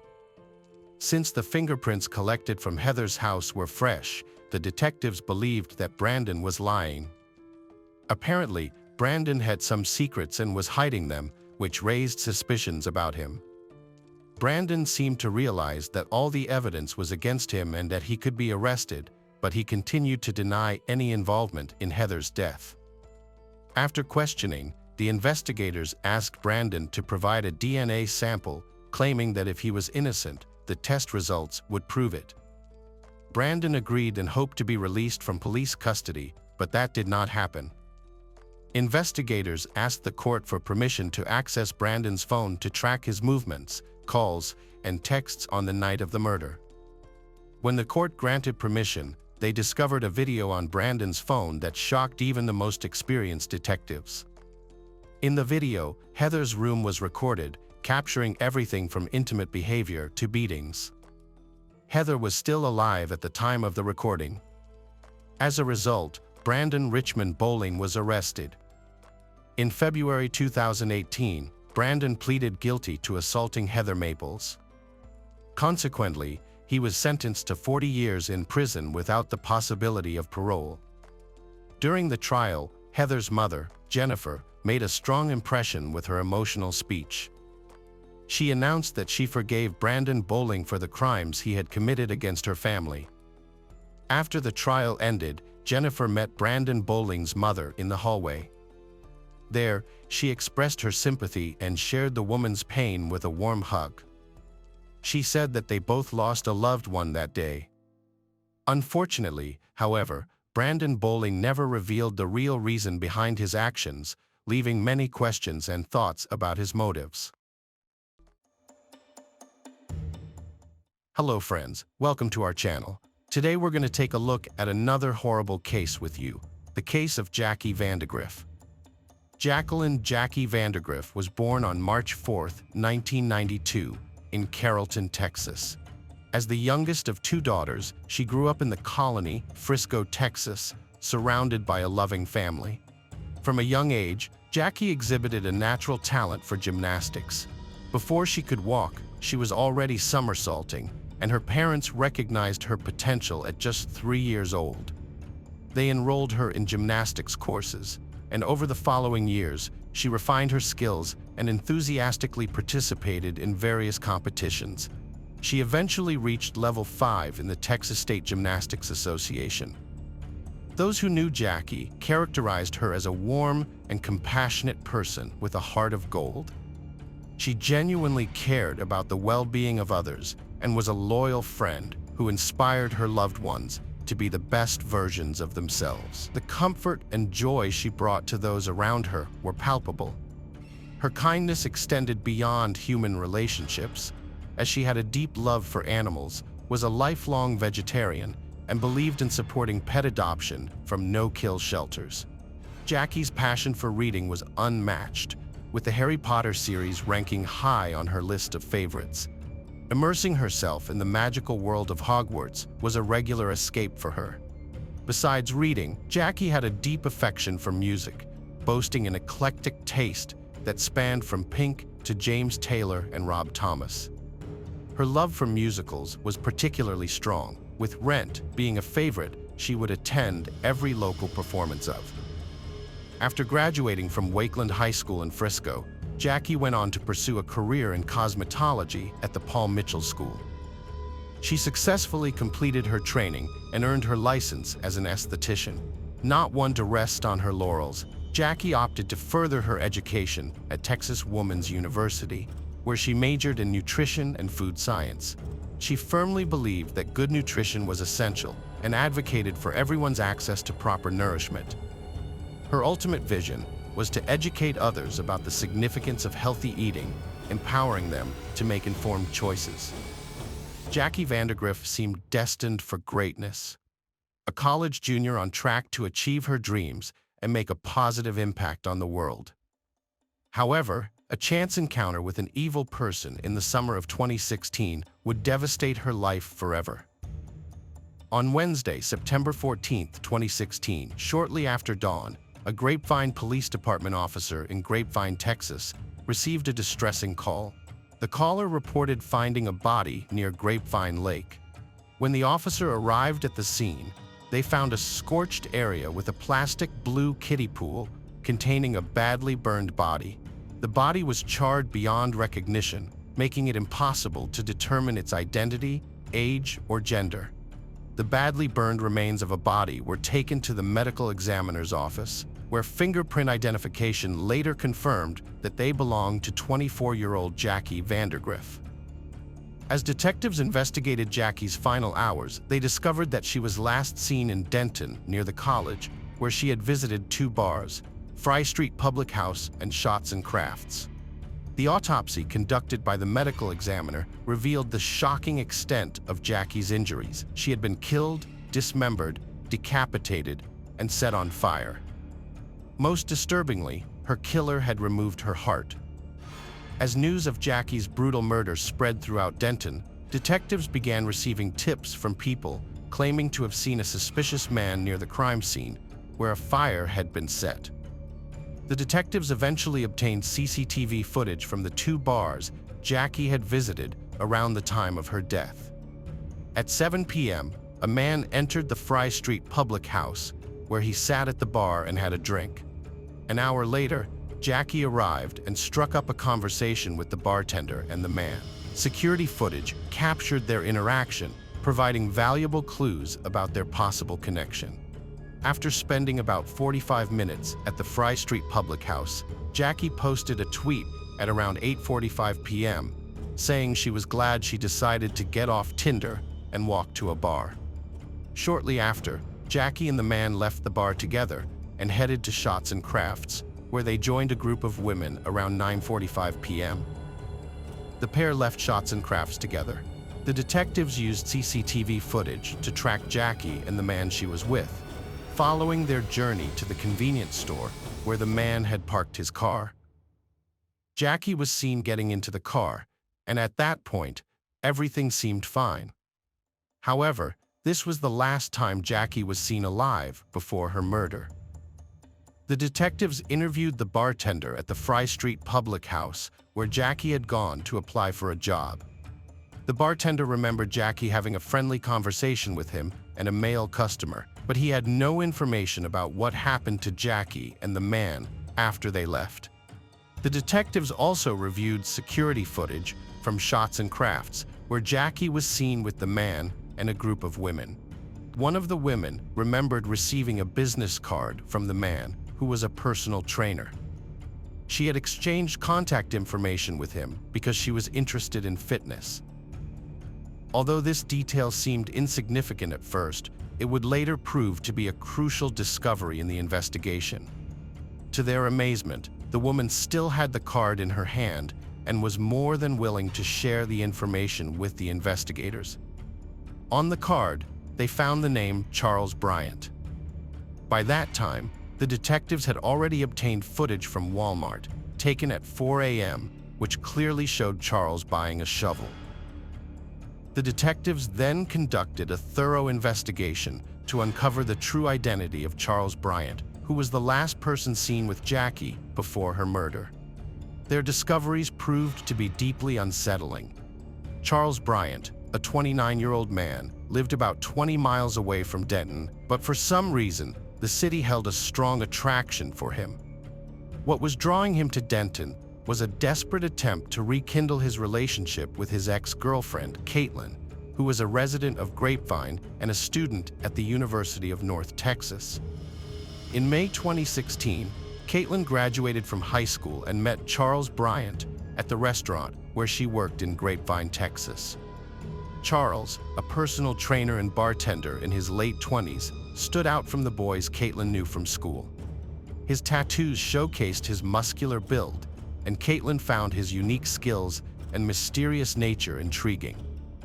That summer, Caitlin and Charles spent most days together at Grapevine Lake, and their attraction grew stronger daily. While Caitlin was captivated by Charles, her mother grew concerned about their significant age gap and worried about her daughter's well-being. Caitlin's mother asked to see a picture of Charles, and initially, she was willing to give him the benefit of the doubt. However, when she looked into his piercing eyes, she felt an instant sense of unease. It was as if she was staring directly at evil. As her concern for her daughter's well-being grew, she voiced her worries to Caitlin, urging her to reconsider the relationship. But Caitlin dismissed her mother's warnings, insisting that Charles was nice to her, unaware of the sinister nature lurking beneath his charming facade. At first, Caitlin was happy with her new boyfriend, but as time passed, doubts began to creep in. She started questioning whether her mother had been right.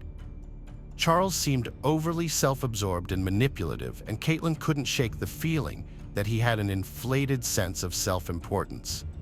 He would constantly remind her that she could never find anyone better than him, making her feel bad about herself. By mid-August 2016, Caitlin was preparing to leave for college in Denton, and she had decided to end her relationship with Charles due to the numerous red flags she had noticed. However, Charles showed up at her home the next day, pleading with her to give him another chance and promising to change. Caitlin was persuaded, and they got back together. Only a week later, Caitlin moved to Denton to start her freshman year at college. After settling in, she finally broke up with Charles for good. Charles, however, refused to accept the breakup. On August 24th, the police found Charles on the University of North Texas campus during a traffic stop. They initially suspected him of driving under the influence, but his blood alcohol level was within the legal limit. Instead, he was arrested on several outstanding warrants and subsequently released. Charles returned to the University of North Texas several hours later and knocked on Caitlin's dorm room door, which he had surprisingly tracked down. When Caitlin answered, she immediately called 911, and by the time the officer arrived, Charles had already disappeared. The officer questioned Caitlin, who explained that she had ended their relationship due to Charles' abusive behavior and the way he spoke to her. As a result, the officer issued Charles a temporary no trespass order, prohibiting him from entering the UNT campus. Despite this, Charles was undeterred and determined to find ways to reach Caitlin, despite the restrictions. On August 31st, Charles coincidentally encountered Caitlin on her first day at a new job. Recognizing him, Caitlin asked Charles to leave. She then scheduled a meeting with her manager to discuss the situation and request that Charles be barred from entering the business premises. However, the manager regretfully informed Caitlin that he lacked the authority to grant her request. This incident ultimately forced Caitlin to quit her job. Despite her best efforts to avoid him, Charles was more determined than ever to confront Caitlin. He was hell-bent on exacting revenge and causing her even more harm. The vicious cycle of fear and intimidation continued, driven by Charles's all-consuming obsession, putting Caitlin's life in constant danger. Meanwhile, Caitlin's decision to stay on campus at the University of North Texas worried her mother sick. Her mother begged her to return home, where they could keep her safe, but Caitlin was adamant that she was safe in her dorm room. She felt secure within the university's walls. On September 6th, a terrifying incident shook Caitlin to her core when Charles suddenly showed up at her dorm on campus. As he pounded on her door, Caitlin's worst fears took over, and she hid in her roommate's closet. From her hiding place, she could hear Charles coaxing her to come out, claiming he had something for her. Her darkest fears began to materialize, and her mind raced with frightening scenarios of what Charles might have planned for her. Caitlin was terrified for her life, so she made a quick decision and called 111 from inside the closet, speaking in a whisper because she was afraid Charles could hear her. The dispatcher asked her to speak up several times, but Caitlin was too scared to talk clearly. No matter how hard the dispatcher tried, Caitlin's voice was barely loud enough to be heard because she was so frightened. The police arrived soon, but Charles had already run away. However, he left a creepy reminder that he had been there, flowers, and a 2-page handwritten letter addressed to Caitlin. The letter had disturbing messages that made the young woman even more afraid. Just a few minutes after the incident, the police caught Charles outside the campus, dressed in exercise clothes, as if he had been jogging. As a student, he was arrested for trespassing and released on bail a few hours later. Despite Caitlin's efforts to cut off all contact with Charles by blocking him on her phone, email, and social media, he kept finding new ways to reach her. Charles created multiple accounts to make sure he could still communicate with her. Recognizing that Charles's behavior had become increasingly threatening, the police intervened to help Caitlin obtain a protective court order. The very next day, she formally filed a petition for the order. which granted her legal protection against further harassment. However, despite his first arrest, Charles continued to attempt to contact Caitlin. These unwanted communications led to his second arrest for stalking, as he repeatedly violated the terms of the protective order. It was his third arrest within 2 weeks of his second arrest. Charles posted a $5,000 bond and was released from custody while out on bail. Charles Bryant went to Fry Street, a location where Caitlin frequently spent time. Although there was only circumstantial evidence, detectives were certain that Charles had met Jackie vandergriff there, possibly linking him to Jackie's murder. However, no physical evidence existed. When the detectives assisting Caitlin with her stalking case at UNT learned that Charles was the prime suspect in a murder, they grew concerned for Caitlin's safety. Caitlin claimed she was okay, but in the days following Jackie's murder, Charles sent her numerous photos, texts, and emails. On September 18th, the police took Charles into custody for violating Caitlin's protective order. During his incarceration, detectives hoped to uncover more evidence linking Charles to Jackie's murder. While being interrogated, Charles was shown a picture of Jackie and claimed to have seen her at the bar, but denied knowing anything about her. Concurrently, a search warrant was executed at Charles's residence. The search yielded a large military-style knife and a Texas Woman's University purse, which was identified as Jackie's school purse. Additionally, the search team found a kiddie pool that had gone missing from Charles's backyard, matching the one where Jackie's body was discovered. The detectives sought the expertise of a seasoned professional who had worked with prolific killers, including the Texas Rangers. This expert was knowledgeable about the mentalities of individuals like Charles, aware that they often have a strong urge to discuss their crimes. When the interview started, Charles claimed to have no memory of Jackie. However, the expert suspected he was hiding something. The expert thought Charles knew more about Jackie's fate than he was letting on. To build trust, the expert created a relaxed atmosphere, making the conversation feel like a casual chat between friends at a bar. The expert suggested possible scenarios, trying to see if Charles would react or take the bait. They portrayed Jackie as the one who had led Charles on, causing frustration. Throughout the conversation, the expert used different tactics to gauge Charles's reactions. However, this approach was risky. If the expert pushed too hard or seemed insincere, they might lose Charles's trust and harm the investigation.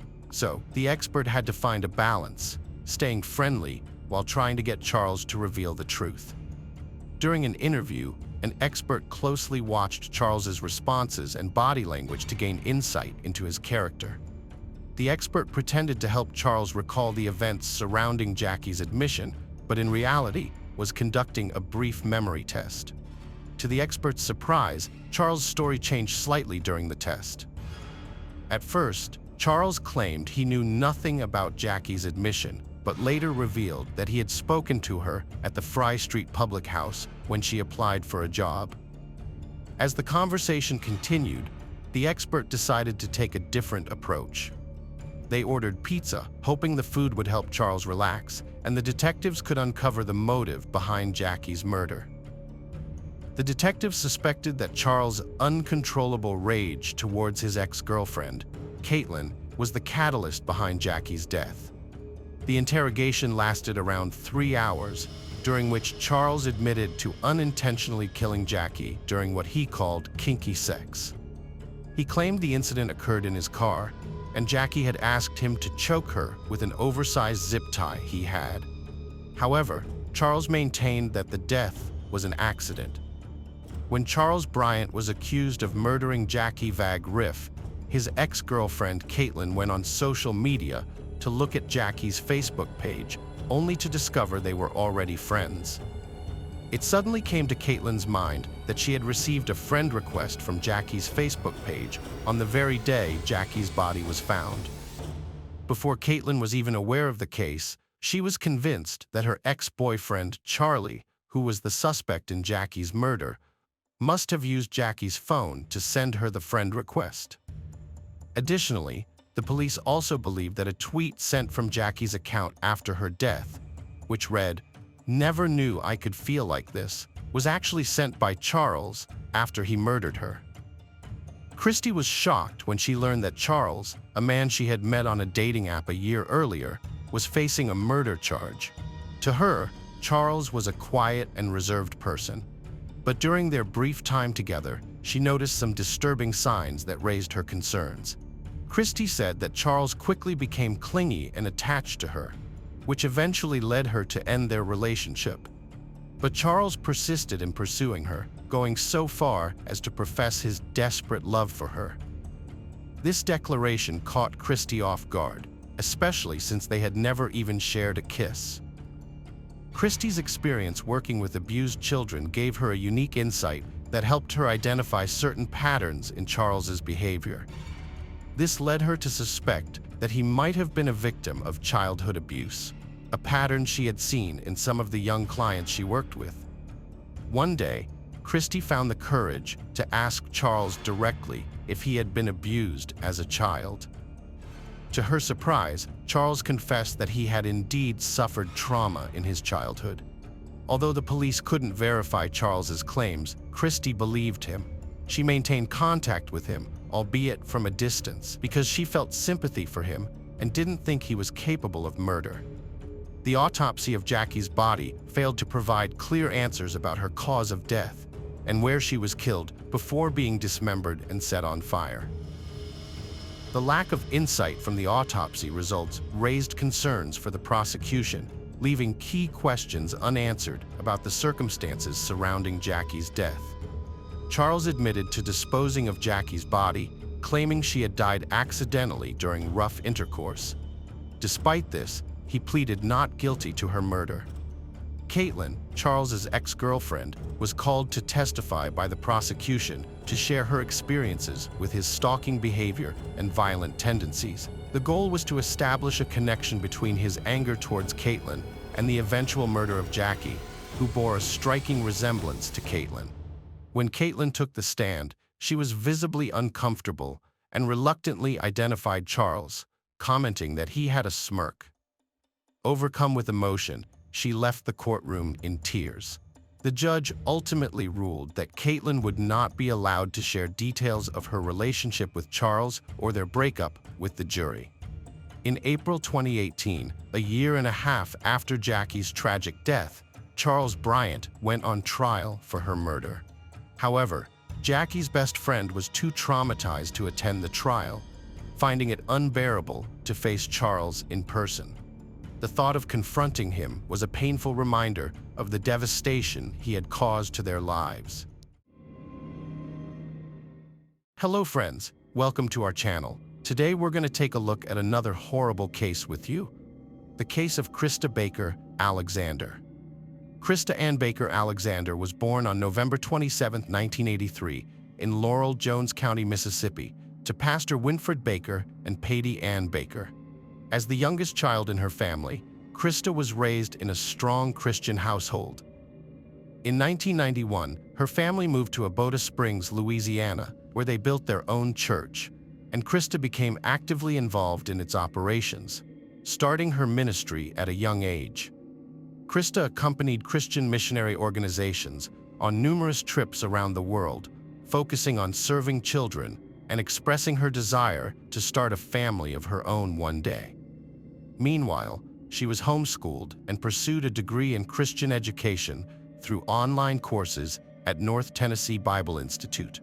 Christa's passion was serving others, especially children, and she longed to start her own family. Though she dreamed of getting married, her faith came first, and she adhered to traditional values, saving herself for marriage and only dating with the intention of marrying. Christa formed lovely friendships, including one with Cootie Alexander, a charismatic youth pastor who shared her passion for missionary work. Through their church, Christa's family became acquainted with Cootie, and they maintained a good relationship. After years of friendship, Cootie asked Christa's father for permission to marry her, and Winfred gladly gave his consent. Before getting married, Cootie and Christa followed church traditions and refrained from intimate contact.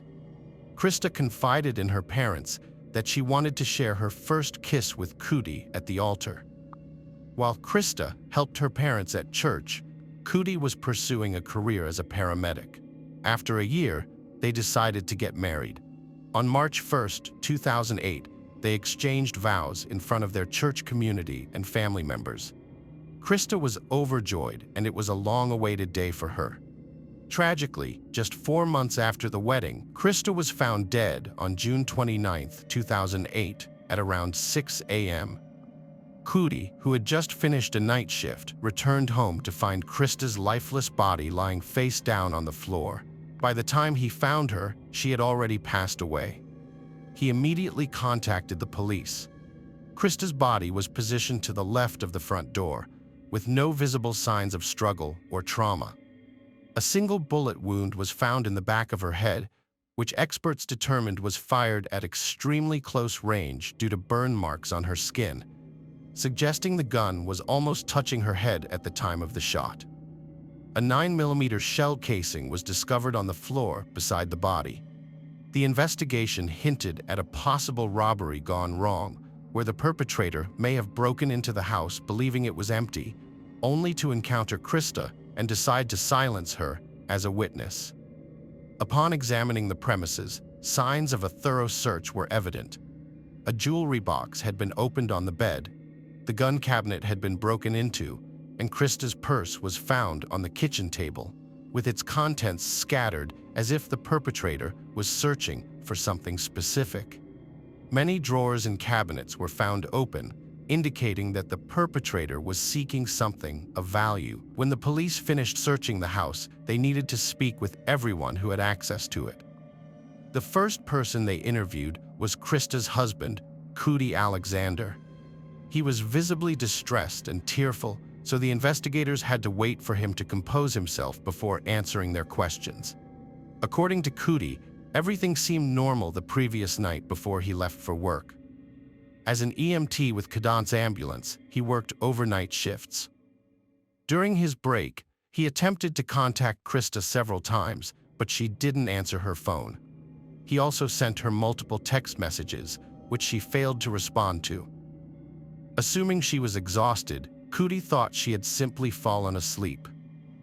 When he returned home in the morning, he was immediately struck by the fact that the front door of their house was slightly open. Upon entering, he was met with a scene of chaos, with belongings scattered everywhere, and Christa lying on the floor, having suffered a gunshot wound to the head. He checked her pulse, only to confirm that she had passed away. He instantly called the emergency services. The investigators' primary objective was to identify who might have visited the house during Cootie's work hours. It was possible that the perpetrator had taken advantage of Christa's solitude. They also sought to determine whether Christa might have voluntarily let the killer into the house. The lack of signs of struggle, both within the house and on her body, suggested that she may have been familiar with her attacker. This could mean that she did not sense any danger and therefore did not have time to resist. Cootie informed investigators that a rifle and a shotgun were missing from the gun cabinet and disclosed that his wife Christa was 17 weeks pregnant, so he had lost not only his wife, but also their unborn child. He was devastated and unsure how to continue his life. The crime scene appeared suspicious to investigators. The disarray in the house was puzzling. Although cabinets and drawers were open, there was no indication that anyone had searched through them. It seemed as though the perpetrator had intended to mislead the police. Similarly, the jewelry box was open, but the jewelry remained untouched. Christa's purse was open, yet all valuables were still present. Cootie reported that 2 weapons were missing from the house, which seemed strange given that there were more weapons available, but the criminal had selected only 2 for unknown reasons. Investigators wondered why the perpetrator hadn't taken all of them. Considering these inconsistencies, investigators concluded that the crime scene had been staged. It appeared that the perpetrator's primary intention was to take Christa Alexander's life, but had opted to disguise the act as a robbery.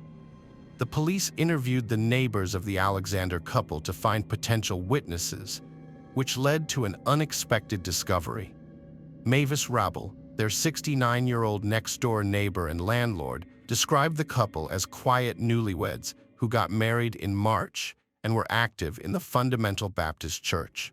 Rabel portrayed Christa Alexander as a kind, helpful, and sweet woman who rarely went outside her tan brick house without her husband. Rabel expressed her shock, saying, "It's just unbelievable that somebody would want to harm her. You just don't expect something like this out here." She last saw the couple on Saturday afternoon when Cootie Alexander was collecting the turtles he had shot in his backyard pond the previous weekend. This information revealed to investigators that Cootie owned a gun, although no gun was found in their home. Cootie reported that the only stolen weapons were a rifle and a shotgun, but he did not mention the gun. Now, the detectives were determined to uncover what Cootie was concealing. They proceeded to the pond area, where they meticulously examined every detail and discovered several 9mm shell casings in the grass. These casings bore a striking resemblance to the one found adjacent to Christa's body. The police subsequently sent all the casings to the state crime lab for a thorough comparison. The resulting report left no room for doubt, unequivocally establishing that the gun Cootie had used to shoot at the turtles was indeed the same weapon used to shoot Christa. The investigators summoned Cootie to the police station for further questioning. He vehemently asserted that it was impossible for him to have shot his wife. According to Cootie, he had left for work at approximately 5 p.m. on Saturday, June 28, 2008, and returned at around 6 a.m. the following day. He claimed that his alibi was solid, as he had been on duty for the entire night. The investigators then spoke with his colleagues, who corroborated Cootie's alibi, confirming that he had spent the entire night at work. When questioned about the gun, Cootie claimed to have owned one, but stated that he had sold it to a stranger named Steve the day before the incident, receiving $500 in cash. However, this account was difficult to verify. Cootie described Steve as a 35-year-old white male, approximately 6'1" tall, who drove an old Toyota pickup truck. Cootie's story was met with skepticism by Christa's parents, who did not believe him. According to Christa's father, Winfred Baker, Cootie showed no emotional response to Christa's death. Moreover, Baker believed that Cootie's detachment began a few months prior to the wedding, when the couple started experiencing financial difficulties while living together, which were further complicated by Christa's pregnancy. Christa's parents informed investigators that they had suspected Cootie of cheating on his wife a few weeks prior to her death. According to Christa's friends, she had believed Cootie was having an affair with a colleague who had even attended their wedding. As the investigators delved deeper into Christa and Cootie Alexander's marriage, they became increasingly convinced that the couple had vastly different visions for their future. However, the question remained whether this disparity was a strong enough motive for Cootie to take the life of the mother of his unborn child. The police only had one lead, a man named Steve, whom Cootie claimed had bought the gun used to shoot Christa. The police launched a manhunt based on Cootie's description, hoping it would aid in the search. Meanwhile, investigators re-questioned Cootie, asking him to provide a detailed account of his activities before work, during his shift, and after returning home. However, his story deviated significantly from his initial statement. This time, he described his activities prior to work, but conveniently omitted mentioning Steve, a man who supposedly visited his house and purchased a gun from him. The investigators found it suspicious that Cootie showed no concern for Christa's well-being when she failed to answer his calls, despite knowing she was pregnant and alone at home. He could have easily asked a family member to check on her, but he didn't. The staged crime scene also raised further doubts about Cootie's innocence. As he struggled to maintain a coherent story, the investigators intensified their questioning to get to the truth. After hours of intense interrogation, Cootie finally admitted to a drastically different story. But was he now telling the truth? He claimed to have fallen asleep on the couch and was awakened late by his wife for his ambulance night shift. He insisted that he wasn't angry with her for waking him up late and that it wasn't an issue. Cootie claimed he had taken a gun to the house, intending to bring it to work to show a colleague who was interested in buying it. He carelessly walked around the house, pointing the gun at things and making click-click noises, pretending to shoot. Cootie then approached Christa from behind, placed the gun to the back of her head, and in that instant, the gun accidentally discharged. He maintained it was an accident and that he never intended to harm her. After realizing Christa was dead, Cootie panicked and was unsure of what to do. He admitted to staging a crime scene to make it look like a robbery, taking items from the house, including weapons and a DVD player, and driving to work. He left the front door open, hoping someone would notice and call the police. However, his plan failed. On his way to work, Cootie said he discarded the pistol and other items, such as his wife's jewelry, out the car window. Upon arriving at work, he only had the DVD player and a Sony radio left in the car. He gave the DVD player to a coworker, Allison Sharp, with whom he confessed to having an affair. Allison Sharp was questioned by investigators and revealed that her relationship with Cootie involved kissing and holding hands before and after his wedding. She claimed that the two had spent a night together at a Baton Rouge hotel. According to Sharp, Cootie took her to the Callaway Inn to help her relax when she was stressed. He paid for a suite with a jacuzzi and even brought china plates from his home to serve a meal with wine. At the time, Christa was away at church camp, and Cootie did not think she would discover his infidelity. Cootie had confessed to having financial struggles, earning only $11 an hour and struggling to pass a test that would have enabled him to earn more. The couple's washing machine was broken. Christa lacked health insurance and was unemployed, and they lived in a rental home despite their financial difficulties. However, Cootie acknowledged that he had found the money to pay for the night with Sharp at the Callaway Inn. Sharp denied any knowledge of Cootie's role in his wife's murder. After investigating, detectives cleared her of any involvement and released her without filing charges. Although Cootie confessed to causing Christa's death, investigators remained skeptical that it was an accident. It seemed suspicious that Cootie was wandering around the house with a gun, pointing it at various objects, and even more alarming that he placed the gun to the back of his pregnant wife's head. The police then focused on finding the murder weapon, which they discovered in the roadside bushes, where Cootie claimed to have discarded it. Ballistics tests confirmed that this gun was indeed the murder weapon. Cootie was subsequently charged with second-degree murder of his wife, first-degree feticide for the death of their unborn child, and obstruction of justice for allegedly staging a burglary at the crime scene. Investigators thought Cootie deliberately committed a crime so he could live with his mistress. He wanted out of his marriage, but his wife Christa was pregnant, and he didn't want to be a parent. Without thinking of the consequences, Cootie decided to get rid of Christa and their unborn child. After Cootie's arrest, Christa's parents, the Bakers, found the strength to forgive him. The family came together to mourn the loss of their baby girl, who would have been their fourth grandchild. Christa's father, Winford, remembered his daughter as a kind person who shared her life and had been on 17 mission trips. Her friends and relatives, close and distant, will remember her fondly. Winford Baker recalled speaking with Cootie shortly before his arrest, saying, "We had a brief conversation before his next interview. We hugged and cried together." Although Winford wants justice to be served, he had already forgiven Cootie even before knowing who was responsible. The only comfort was knowing Christa was in a better place. "She's with the Lord. She's in heaven. She's in a better place," he said. On August 2, 2009, the trial of Cootie began. Prosecutors argued that Cootie's actions after killing his pregnant wife suggested intentional behavior.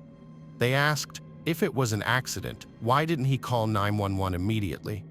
Instead, he staged a robbery and left Christa's body for 12 hours before returning from duty and calling 911. Prosecutors also questioned Cootie's claim of an accidental shot, given his experience with weapons, which his father had taught him to handle.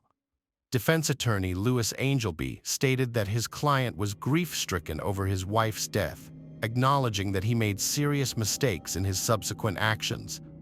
Although Cootie never denied involvement in Christa's death, he deeply loved her, and poor judgment led to his mistakes. Cootie Alexander, 24, suddenly pleaded guilty to second-degree life deprivation of his wife Christa, halting jury deliberations. Prosecutors credited the breakthrough to the victim's family, who agreed to a long-standing plea bargain. In August 2009, the court sentenced Cootie Alexander to 55 years in prison. Hello friends, welcome to our channel.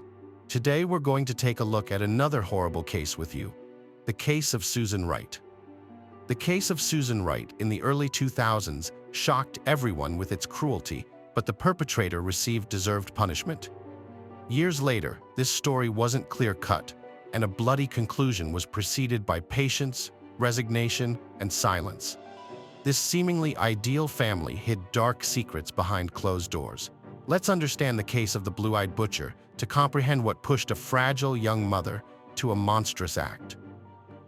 Susan Lucille Wright, née Weddle, was born on April 24, 1976, in Houston, Texas, to Velma Sue and Jimmy Lawrence Weddle, a simple family. She was the elder of 2 children, raised with her biological sister Cindy. From a young age, Susan was an active and sociable child with creative talents. During her school years, she was deeply engaged in dancing and aspired to become a choreographer in the future. The girl had a bright, attractive appearance and a slender figure, with numerous admirers, and she enjoyed being the center of attention. After finishing high school, Susan was unable to get into college. Nevertheless, she did not give up and decided to take a break to save money for her education. For months, she worked as a dancer in a famous club in the city, where she performed topless, which left her unsatisfied. She then left that job and used her savings to pay for night classes at a nursing school. Alongside her studies, she worked as a waitress to support herself, but realized that nursing was not her true calling, needing to abandon the courses and focus on the job. In the summer of 1997, 21-year-old Susan met her future husband, Jeffrey Andrew Wright. Their first encounter was at the Galveston restaurant where she worked as a waitress, and he stopped by for a meal. He was instantly captivated by the beauty and radiant smile of the blue-eyed blonde, leaving generous tips and becoming a regular customer from then on. Jeffrey took a while to ask her out, but eventually mustered the courage to get her phone number. Susan later recalled that Jeffrey began calling her daily, sometimes several times a day, arranging romantic dates and small surprises like sending flowers with touching notes to her workplace. In the evenings, he would meet her and walk her home. Jeffrey was 8 years her senior, but this minor age difference did not particularly bother them. He was attentive, very sweet, and caring, quickly winning over Susan. Around this time, they acquired their own home in the peaceful Harris County, Texas, moving in just a couple of weeks before the birth of their child. The ideal family. In December 1998, the Wrights welcomed their first child together, a son named Bradley. In 2001, Susan became pregnant again, and in the spring of 2002, she gave birth to a daughter, Kay. The couple also got a small dog named Buck, had their own comfortable family car, and seemingly lived a life that exemplified the American dream. Jeffrey worked at a local construction company, and after the birth of their children, Susan, by mutual agreement, became a homemaker. She took care of raising the kids and creating a comfortable environment in their home. Neighbors with whom Mrs. Wright maintained friendly relations spoke of her as a kind, friendly, and sociable young woman, a caring mother, and a loving wife. The family indeed seemed perfect, but as it turned out, the reality was quite different. Her husband was extremely controlling in all areas of her life. Susan's daily routine revolved around cleaning, laundry, and cooking. Jeffrey insisted on freshly home-cooked meals and refused to eat leftovers or meals prepared in advance. The house had to be meticulously clean and organized, which was challenging with 2 young children. Jeffrey also demanded that his clothes be washed almost daily, as he would not wear the same item twice. Failure to comply with these strict rules often resulted in insults, humiliation, and even physical abuse. Financially, Jeffrey was extremely stingy. The romantic partner who once gifted flowers and presents had disappeared, and he now only gave his wife $100 a week. This was meant to cover cooking, maintaining the house, and buying everything necessary for the children. Susan had to account for all expenses to her husband and provide receipts. Jeffrey did not quit drinking as he had promised earlier, and that was just the beginning of the issues.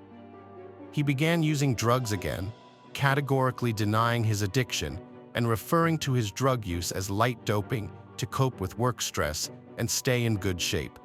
However, under the influence of these substances, he often became aggressive, capable of hitting his wife or even their young son. Whenever Susan pleaded with him to seek professional help and undergo rehabilitation to overcome his destructive habits, Jeffrey reacted with outbursts of anger, arguing that Susan married him knowing about his alcohol and drug use, and thus she should now accept and live with it.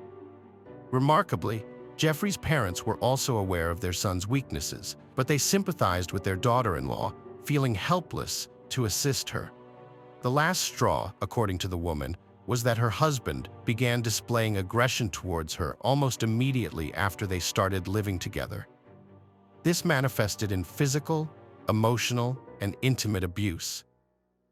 Initially, he would apologize each time, promising it would never happen again, and she wanted to believe him, but soon Jeffrey stopped apologizing, and the violence in the family became a commonplace occurrence. Jeffrey visited the gym 3 times a week to practice boxing, saying these workouts allowed him to blow off steam, adding that he would definitely take his son with him once the boy was a bit older.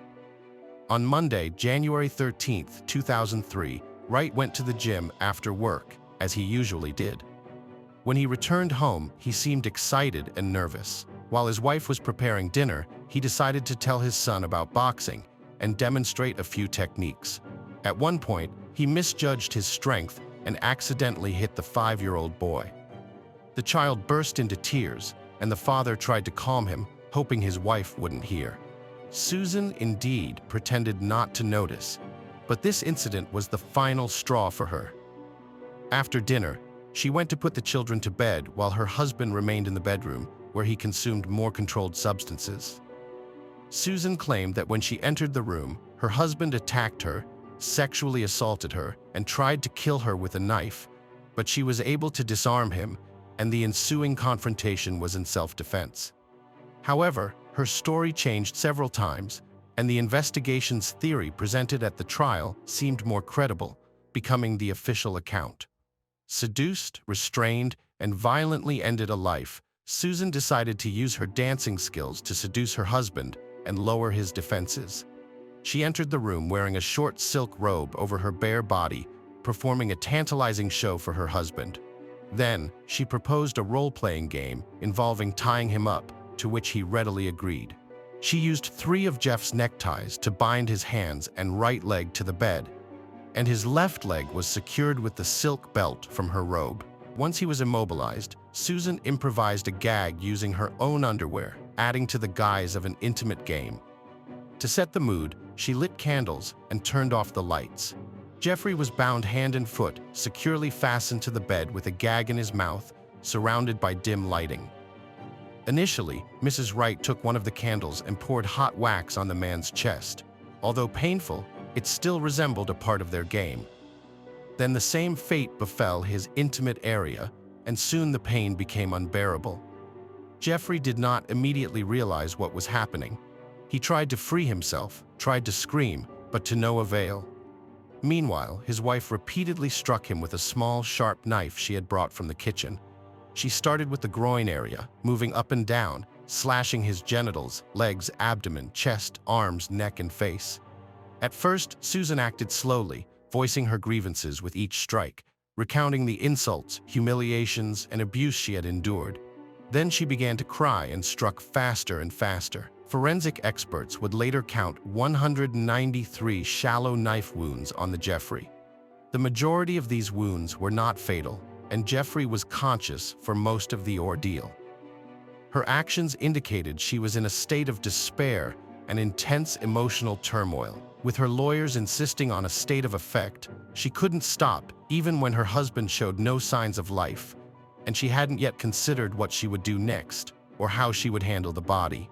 Susan cautiously peered out the window, ensuring no neighbors had their lights on and that it was quiet and deserted outside. Her gaze fell upon a shallow pit that Jeffrey had dug over the weekend to install a fountain in the backyard. A plan formed instantly. This pit was to become the grave for her despised spouse. To move the body from the bedroom to the yard, Susan used a common garden wheelbarrow. This action raised many questions for the investigators, as a petite, slender woman was able to single-handedly load and transport a man who was much taller and twice her weight out of the house. There were suspicions of an accomplice, but these speculations were never confirmed. Under the cover of night, Susan moved her husband's body into the pit and buried it, though lightly covered would be more accurate. She then shouted, removed the blood-stained curtains and bed linen, placing them in several trash bags and dispersing them in different bins. The bloodied mattress was simply flipped over to the other side, as she didn't know what else to do with it. The remaining time until dawn was spent scrubbing blood from the floor, walls, and carpet. The carpet presented a problem, as a large stain proved impossible to remove. Resourcefully, the lady soaked it in bleach, hoping the chemicals would destroy any traces of the violent confrontation that had occurred in that room. Later that morning, Susan called her husband's parents, who lived in Austin, Texas, sobbing. She informed them that her husband, while under the influence of alcohol and controlled substances, had physically assaulted her and their young son.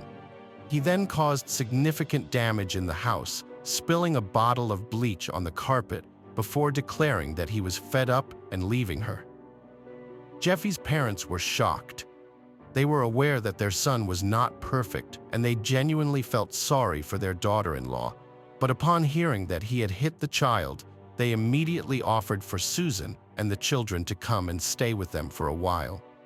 However, Susan refused. She added that she would file a report with the police and disclose everything that had been occurring in their home.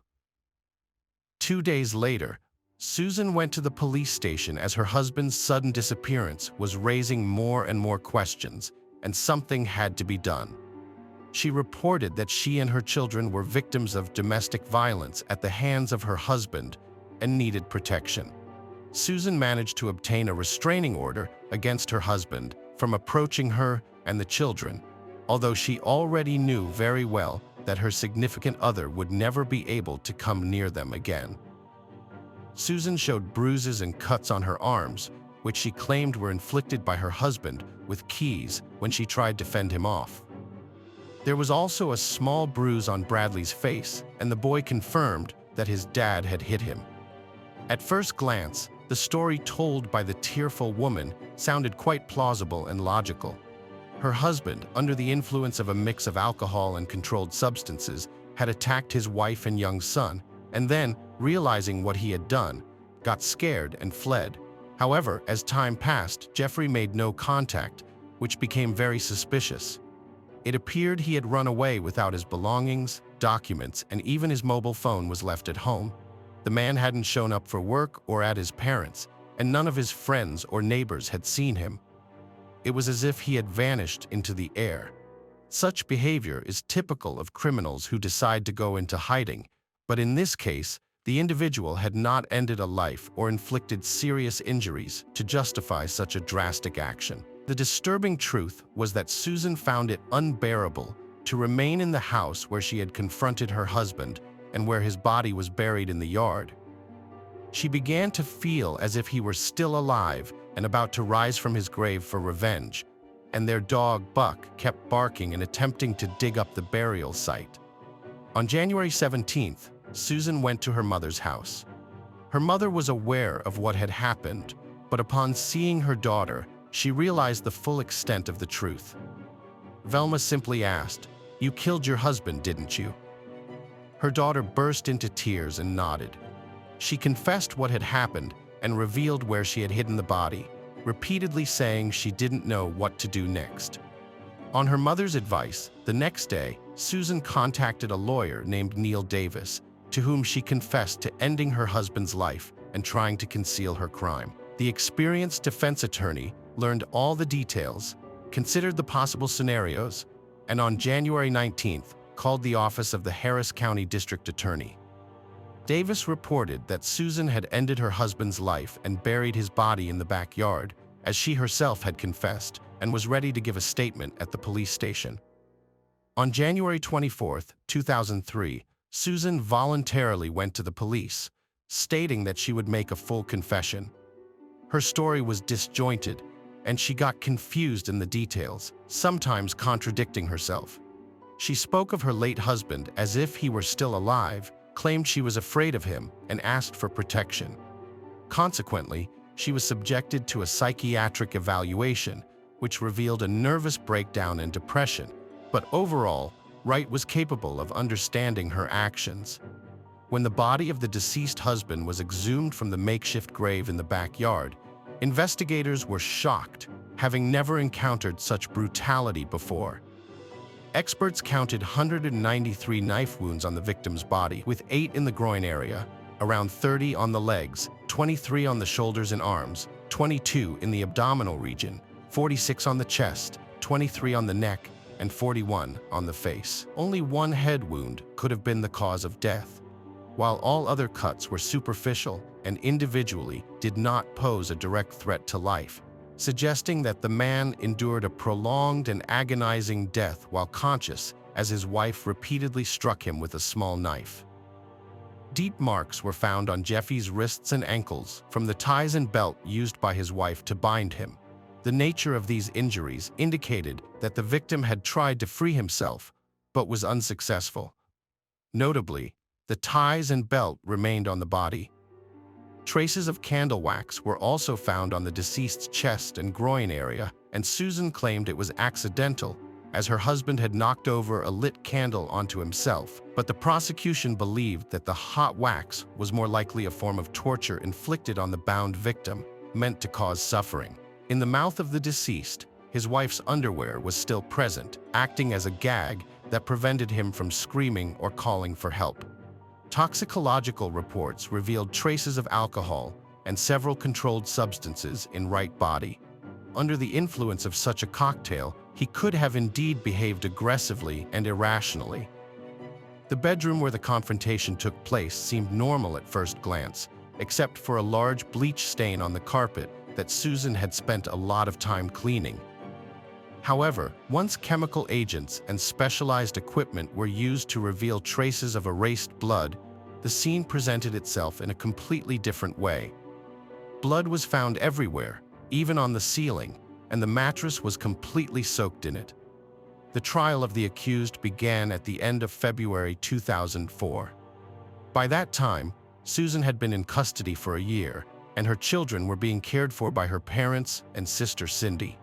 Her lawyer was well prepared for the trial and had worked extensively with his client. Susan was almost continuously in tears as she recounted that horrific night and the events leading up to it. According to Susan, she had suffered years of abuse and cruel treatment from her husband. But when he started raising his hand to the children, she couldn't bear it. The defendant claimed that on the fateful evening, her husband returned from training in an agitated state, began demonstrating boxing techniques to their 5-year-old son, and said the boy would also take up boxing. When a frightened Bradley refused, his father hit him in the face. Susan then put the children to bed and decided to have a serious talk with her husband, urging him to seek help at a clinic. However, he became angry, grabbed his keys, and was about to leave. She tried to stop him, leading to a struggle during which she sustained injuries to her palms and wrists. Then, as the defendant claimed, her husband struck her, causing her to fall and momentarily lose her bearings. When she regained her senses, she saw Jeffrey holding a knife. Susan's testimony became highly inconsistent thereafter, and she couldn't explain how the weapon ended up in her hands. Her lawyer attributed this to a state of affect, arguing that it was why his client, having seized the knife, began to strike and didn't stop until she had inflicted multiple wounds all over her husband's body. Regarding the ties and belt, Susan claimed she attached them to the victim's limbs after the confrontation to secure him to the cart and transport him to the yard. The wax, as previously mentioned, supposedly landed on his body accidentally from a candle on her bedside table that she lit in the evenings instead of a nightlight. However, she couldn't explain at all why her underwear was found in the deceased's mouth. The prosecution's version and arguments were far more convincing and logical. Experts proved that the deep wounds and abrasions on the wrists and ankles were inflicted while Jeffrey was still alive, suggesting that the binding was part of an intimate game used by the defendant to lure the victim into a trap. Consequently, the presence of a gag in Jeffrey's mouth was also reasonably explained. Furthermore, all injuries were inflicted at a certain angle, as if the perpetrator was above Jeffrey's body, sitting astride him, not in the midst of a struggle, which would have resulted in a different pattern of injuries. All the cuts were made from the front, as the victim was lying on his back and securely fixed. Whether Susan had premeditated her husband's demise and planned to use the pit he dug for the fountain as a grave was not definitively established. However, the prosecution leaned towards the theory that she had carefully planned everything, hoping to receive a substantial sum from insurance. The case drew widespread public attention, with Susan dubbed in the media as the blue-eyed butcher or blonde meat grinder. Jeffrey's family demanded harsh punishment, while neighbors saw bruises on Susan's body that she blamed on clumsiness, evoking pity. The prosecution initially sought life imprisonment, later reducing it to 45 years, and in 2004, Susan was sentenced to 25 years, showing no reaction. A year later, Susan's lawyers attempted to file an appeal, but it was rejected. In 2008, Susan and her defense team filed another appeal, and this time, a new witness's testimony significantly influenced the course of the case. The witness was a woman named Misty McKell, the wife of former NFL champion Steve McKell. In the mid-1990s, Susan had a long-term relationship with Jeffrey Wright, to the point of becoming engaged for about a year.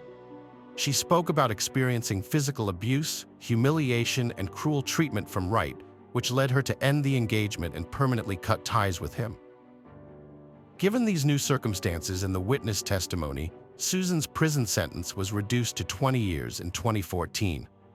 At the age of 38, she became eligible for parole for the first time, but her request was ultimately denied. She received a second denial in July 2017. Finally, in the winter of 2020, after spending 16 years in prison, the woman was released. She was 44 years old at the time of her release. Waiting for her outside the prison walls were reporters and photographers, at the sight of whom she burst into tears and pleaded to be left alone. It's worth noting that Susan's trial received extensive media coverage and was even broadcast on the national American television network, Court TV. Hi friends, welcome to my channel. Today we're going to take a look at another horrible case with you. The case of Agnes Cavina. According to official figures, more than tens of millions of people go missing year-round the world. About a third of them are found alive and unharmed. Nearly half are eventually discovered deceased due to accidents or murders. Approximately 2 million individuals vanish without a trace each year. These cases often remain unresolved for many years, with the individuals found neither alive nor dead. The story Agnes Cavina garnered attention in the fall of 2014. A young and very attractive woman who was enjoying an evening out at a club with friends seemed to vanish into thin air. Everyone who might have been involved appeared to evade any responsibility. However, in 2023, 9 years after the incident, the case took an unexpected turn. Agnes Cavina was born on July 8, 1984, in Latvia's capital city, Riga. She grew up in a typical family.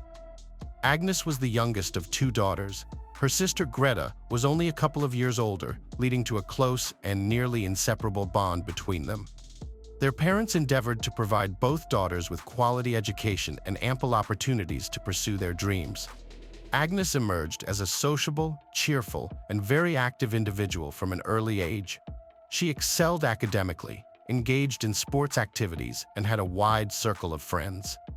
Her aspirations for the future included careers linked with tourism or entertainment, passions driven by her love for travel, and her knack for organizing perfect leisure time.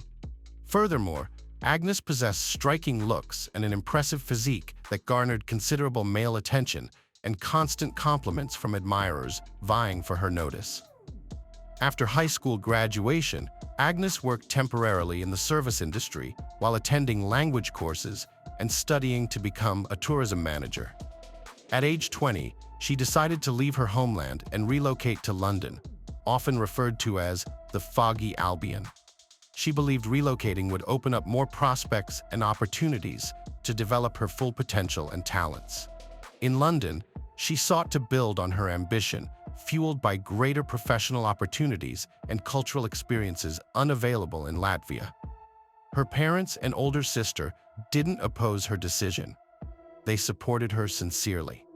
Soon after the move, the beautiful blonde met a young man named Michael Mills. He was 8 years older than Agnes, had a good education, and owned a thriving business. Michael had opened a small movie theater and entertainment complex. He was considered very successful. Agnes and Michael quickly found common ground and began dating. Michael courted Agnes beautifully, giving her expensive gifts. They traveled together and made ambitious plans for their future. The couple seemed truly in love and happy. According to those close to Agnes, this was her first true love. She appeared radiant beside Michael and dreamed of becoming his lawful wife soon. In 2014, Agnes was offered a 3-month labor contract as an administrator at one of the largest, most popular nightclubs in Marbella, Spain. Naturally, this job implied moving temporarily to another country. However, the ambitious young woman didn't want to miss this opportunity at all. Michael couldn't leave everything behind to go with her because of his job, but he wasn't against her accepting the contract. For Agnes, it was a chance to try herself in a new field of activity, gain invaluable experience, and possibly develop further in this direction. Marbella is renowned as one of the most famous and attractive resorts on the Mediterranean coast. Vacationers from different parts of the world come here, mostly wealthy people, seeking fun and looking to spend money. One frequently encounters show business stars, as well as famous athletes and businessmen. Agnes, who has always been very sociable, enjoyed working in such an environment. Before moving, she visited her family in Latvia to inform them that she had signed a favorable employment contract for 3 months. She and Michael were planning their marriage. Dad, Mom, and her sister were genuinely happy for Agnes and wished her luck. At the end of May 2014, Agnes packed only the essentials for 1 season and went to work in sunny Spain. Her lover stayed in London, but they called each other daily and communicated via video link, sharing everything that was happening in their lives. Agnes actively maintained her profiles on various popular social networks. She posted daily photos, small videos, and stories. She garnered many followers who closely followed her activities and work. It was evident that Agnes was living an engaging and busy life that she enjoyed every day. After the end of her employment contract, she decided to remain in Spain for a couple more months. It was the beginning of the velvet season at the resort, which presented an opportunity to earn good money. She consulted her boyfriend about this decision. He supported her and promised to visit because they had missed each other. Agnes quickly secured a job as a hostess in a high-end restaurant and renewed her lease. Michael visited her in September as planned. They enjoyed their time together, planned their wedding, and chose a honeymoon destination. Less than a week later, Michael returned to London while Agnes continued working in Spain for another month. She planned to visit her relatives before flying back to England to reunite with her lover. Sadly, these plans were not destined to be fulfilled. On September 6th, Agnes went with friends to a popular nightclub on the Costa del Sol. A few hours earlier, she had informed her fiancé of her plans. He did not object to Agnes enjoying herself with friends. They had fun, took pictures together, which Agnes posted on her online profile that night. According to those who saw her on that fateful evening, she wore a stunning short dress and carried a tiny white clutch handbag. Toward morning, as the friends were preparing to go home, Agnes mentioned she planned to stay a little longer and then take a cab. She was always quite serious and responsible, and she hadn't had much to drink. So her companions saw no reason for concern at that moment. When the friends said goodbye and headed for the exit, Agnes was talking to a man who had bought her a cocktail and appeared eager to gain her favor. After that night, Agnes was never seen again. It seemed as though she had simply vanished into the crowded nightclub. No one could recall what time or with whom the blonde left the establishment or where she went afterward. The next day, Agnes did not show up at work. When attempts to contact her were made, it became clear that her phone was switched off. Concerned colleagues and friends were the first to raise the alarm, but found that the police were slow to respond to their report of a missing person. Toward evening, a worried Michael called Agnes's mother. He explained that he had been unable to reach his fiancée all day, a situation that had never occurred before. The following day, Agnes's parents and Michael jointly tried to contact the Spanish police to report her disappearance. However, they were informed that relatives had to file such a report in person for it to be considered. After hearing this, Michael and Agnes's family took the next flight to Marbella. In the end, the missing persons report was filed by them 5 days after Agnes disappeared without a trace. The first place checked was the apartment Agnes had rented. It appeared as though she had simply stepped out briefly and would return soon. Documents, money, and some expensive pieces of jewelry remained in place. The refrigerator was stocked with prepared food items, and on her bed lay several outfits from which she seemingly chose what she wore on her last night out. It became evident that Agnes hadn't returned home since going out with friends. Her phone was turned off. She left no posts on social media and did not respond to any messages. It wasn't until then that the police started looking into Agnes's disappearance, but unfortunately, precious time had already been lost. Friends and family of Agnes began putting up flyers around the city with her picture, asking for help in locating her. The media picked up the story. Her images featured on television news and made it to the front pages of local newspapers. The leads and clues emerged after police examined footage from CCTV cameras, both inside and outside the entertainment venue. However, there were issues because by then, all files had been erased. Authorities needed specialists and assistants to retrieve them.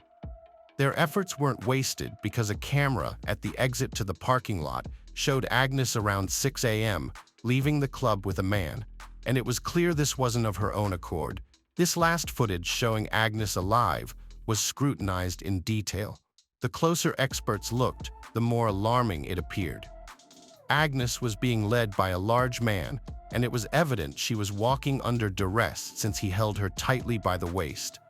She appeared scared, attempted to break free several times, and spoke emotionally, but the man persistently directed her towards the parking lot, where he practically forced her into his Mercedes A63.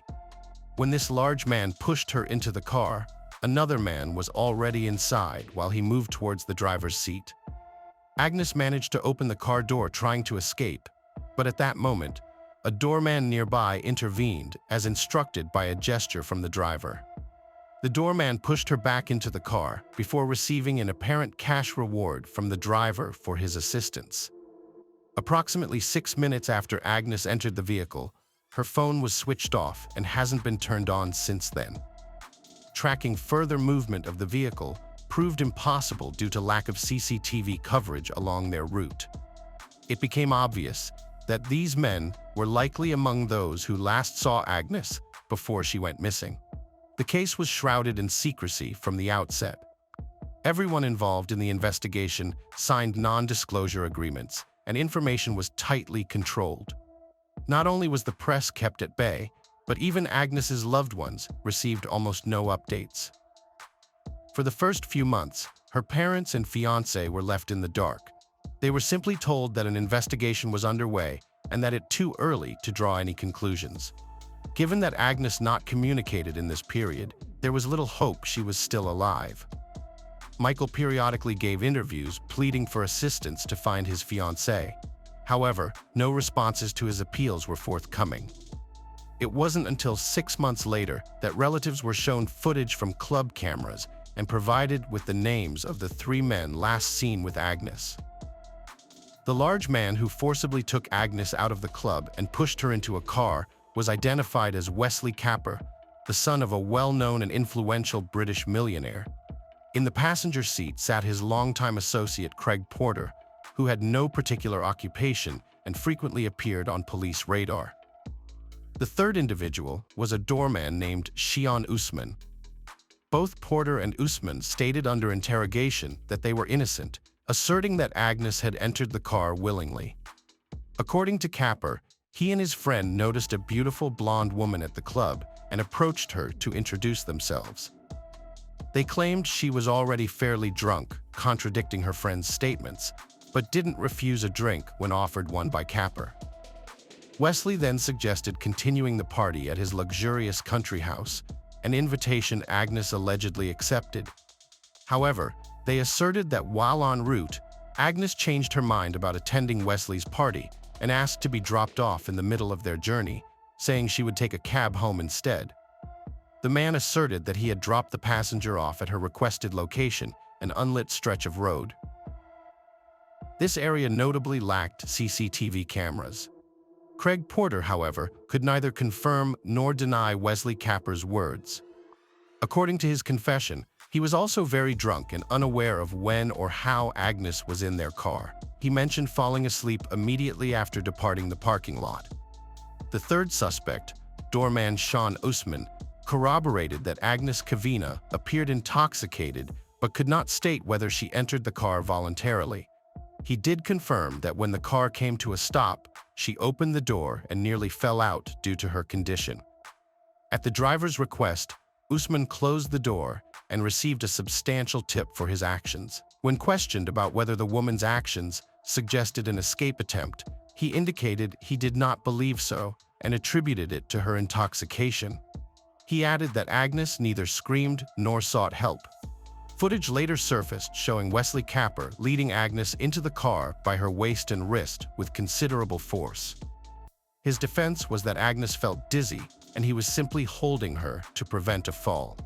Subsequent investigation uncovered another curious yet disturbing video from Soto Grande in southern Spain at the port of Puerto de la Dua. This footage featured John Capper's luxury yacht being moored there. John Capper is a millionaire and father of one of the suspects. Dated September 10th, 4 days after Agnes's disappearance, it shows Wesley, Craig, and 2 other men boarding the yacht carrying a large suitcase, which appeared quite heavy, as well as a rolled-up carpet. Upon their return to Puerto de la Dua a few days later, they had no luggage with them. He claimed that he and his friends had sailed to Ibiza to have fun. The suitcase, he said, contained their belongings, and what the investigation mistook for a carpet was actually bedding. Where it all subsequently went, he could not explain. A thorough search of Wesley's yacht and automobile yielded no results, as both had been cleaned and dry cleaned, as how destroying any traces of DNA.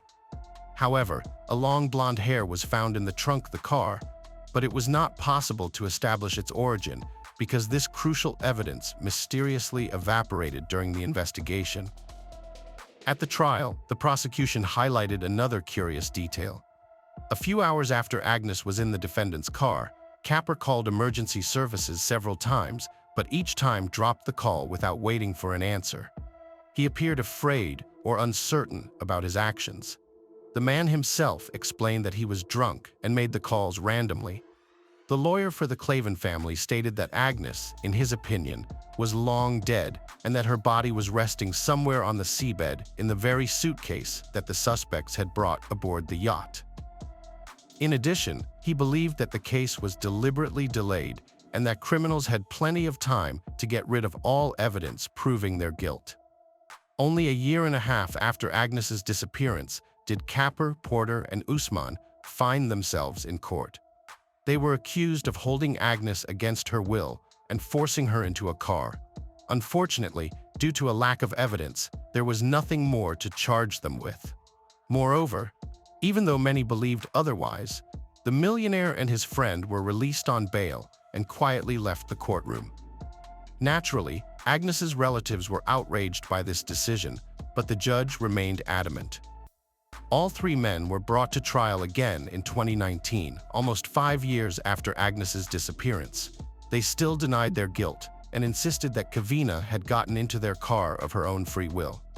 The prosecutor asked for Usman to be considered an accomplice to the crime because he helped drive away the victim.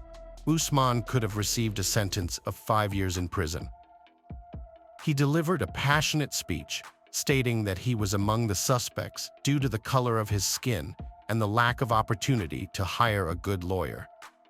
The money he earned?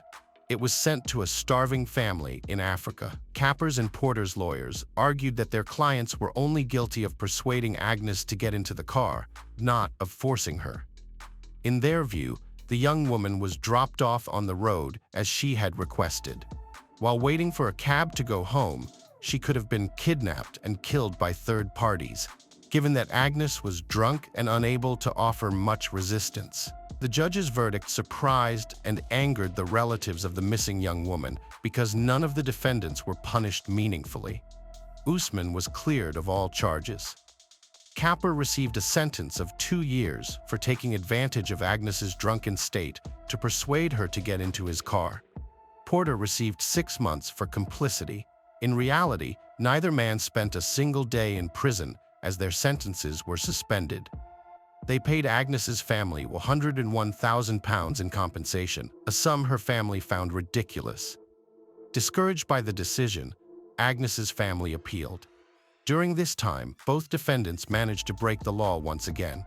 Capper, under the influence of alcohol and drugs, knocked down a woman and fled the scene. Porter and his friend, also drunk, stole a car after beating its owner severely. Despite these serious crimes, Capper received only probation due to the expertly crafted defense by his lawyers.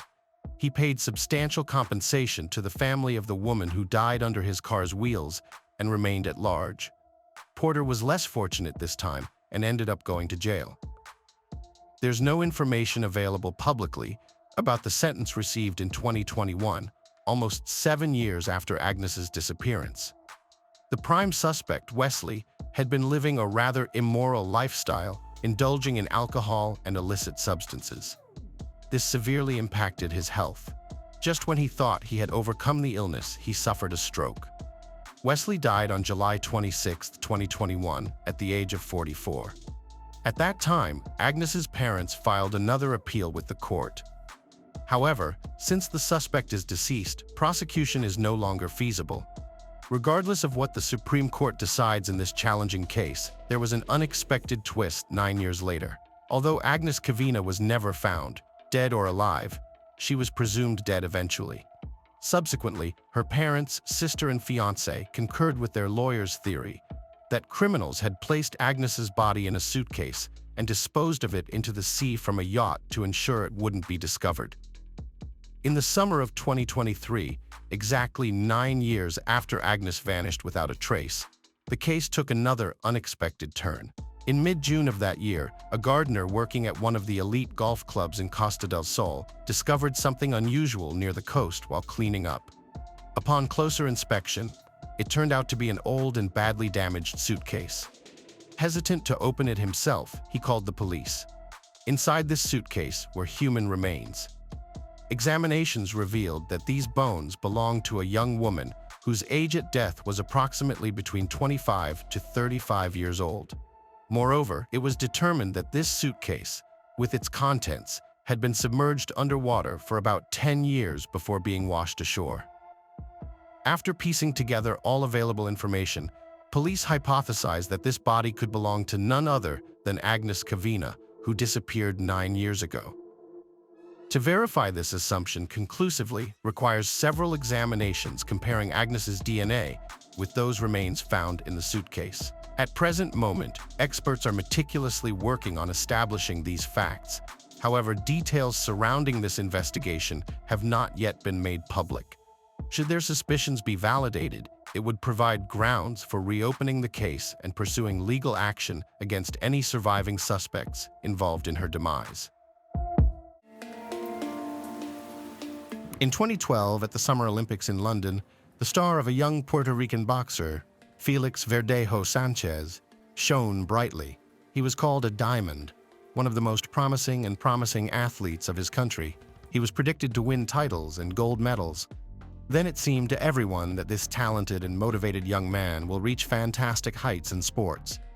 In 2021, the name of the boxer again traveled all the world's media, but this time fell into the section of criminal chronicles.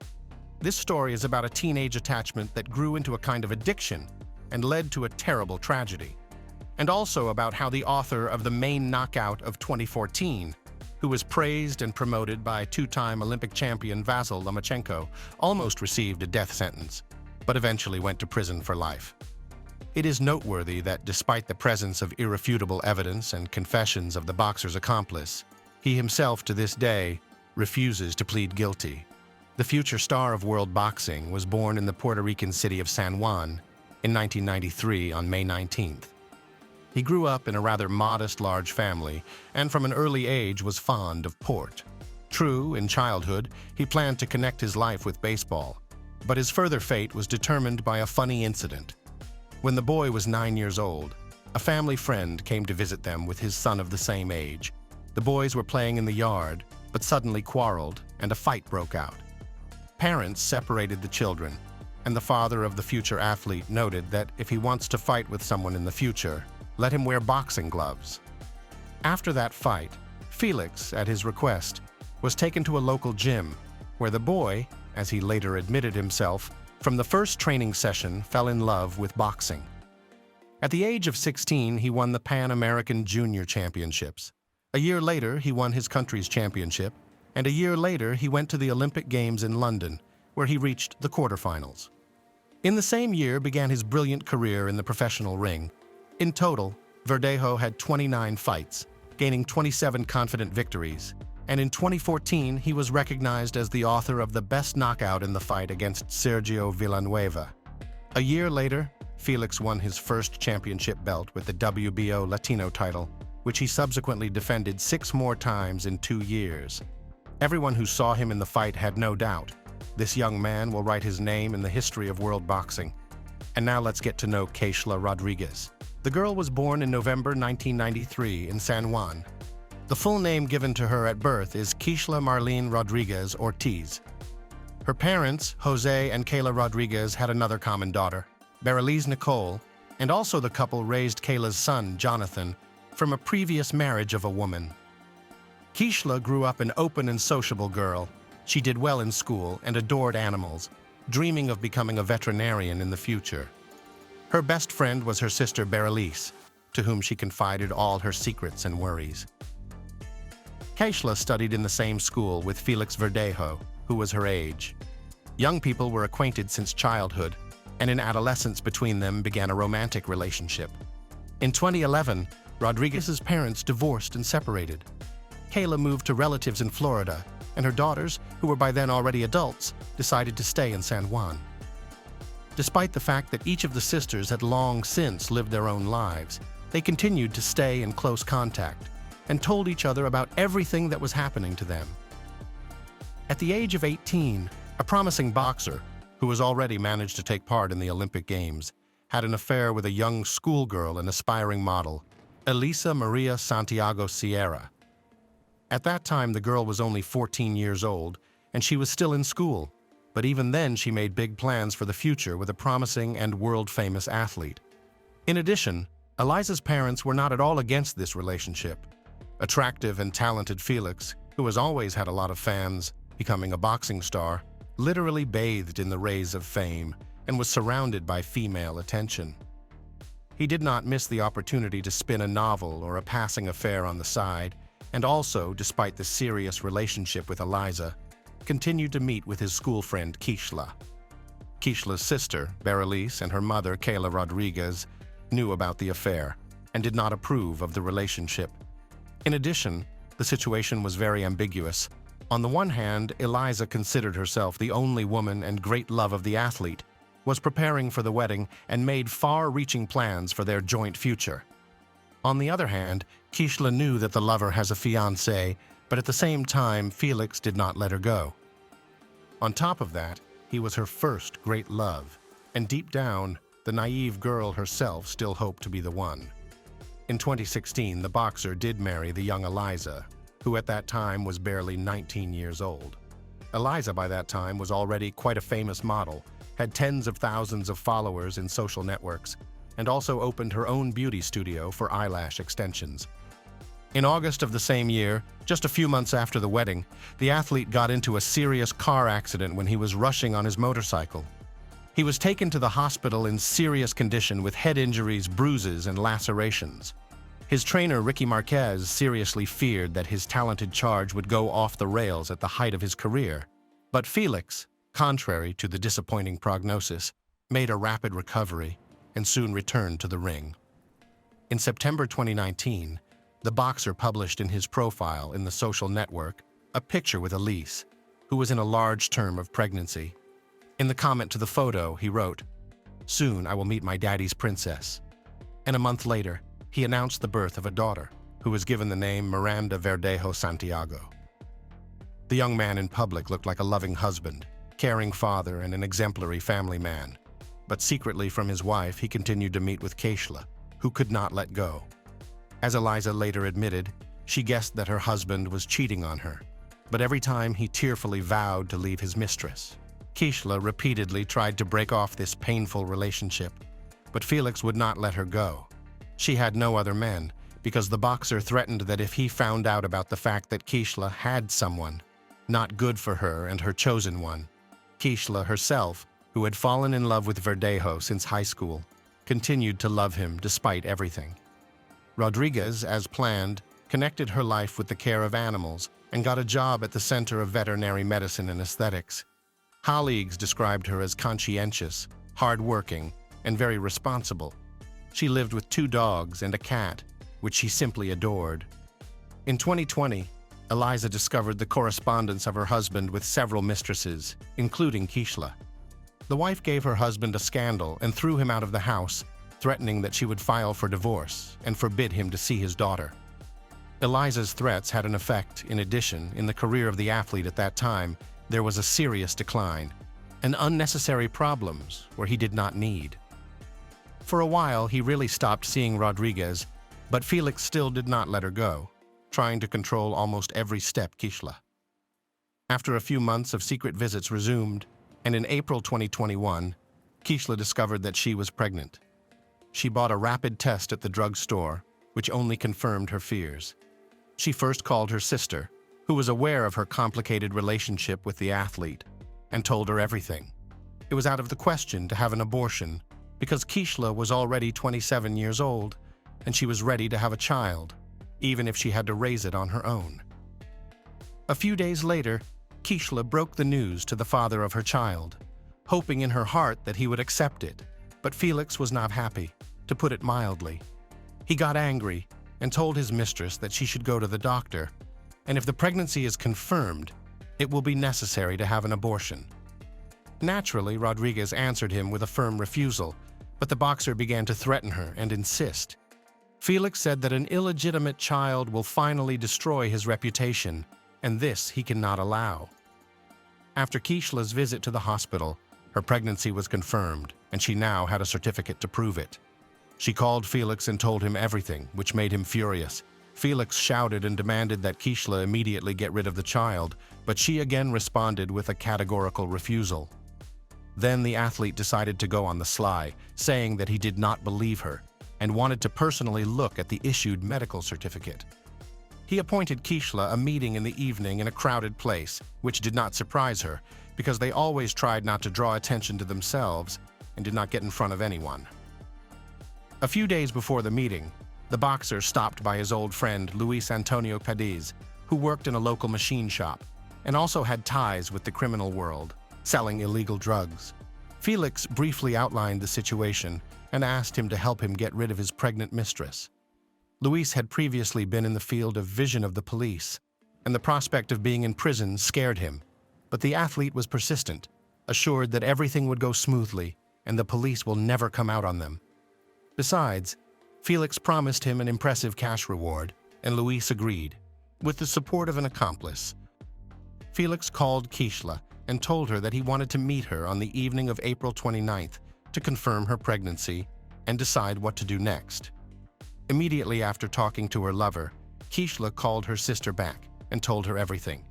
She still had hope that Felix would accept her child and would not insist on an abortion. But Berylise all this situation is quite alarmed.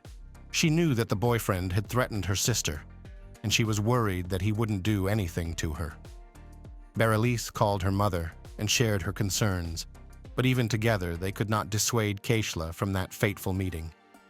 At the appointed time, Rodriguez, taking a doctor's note, arrived at the meeting in her own Kia Forte automobile.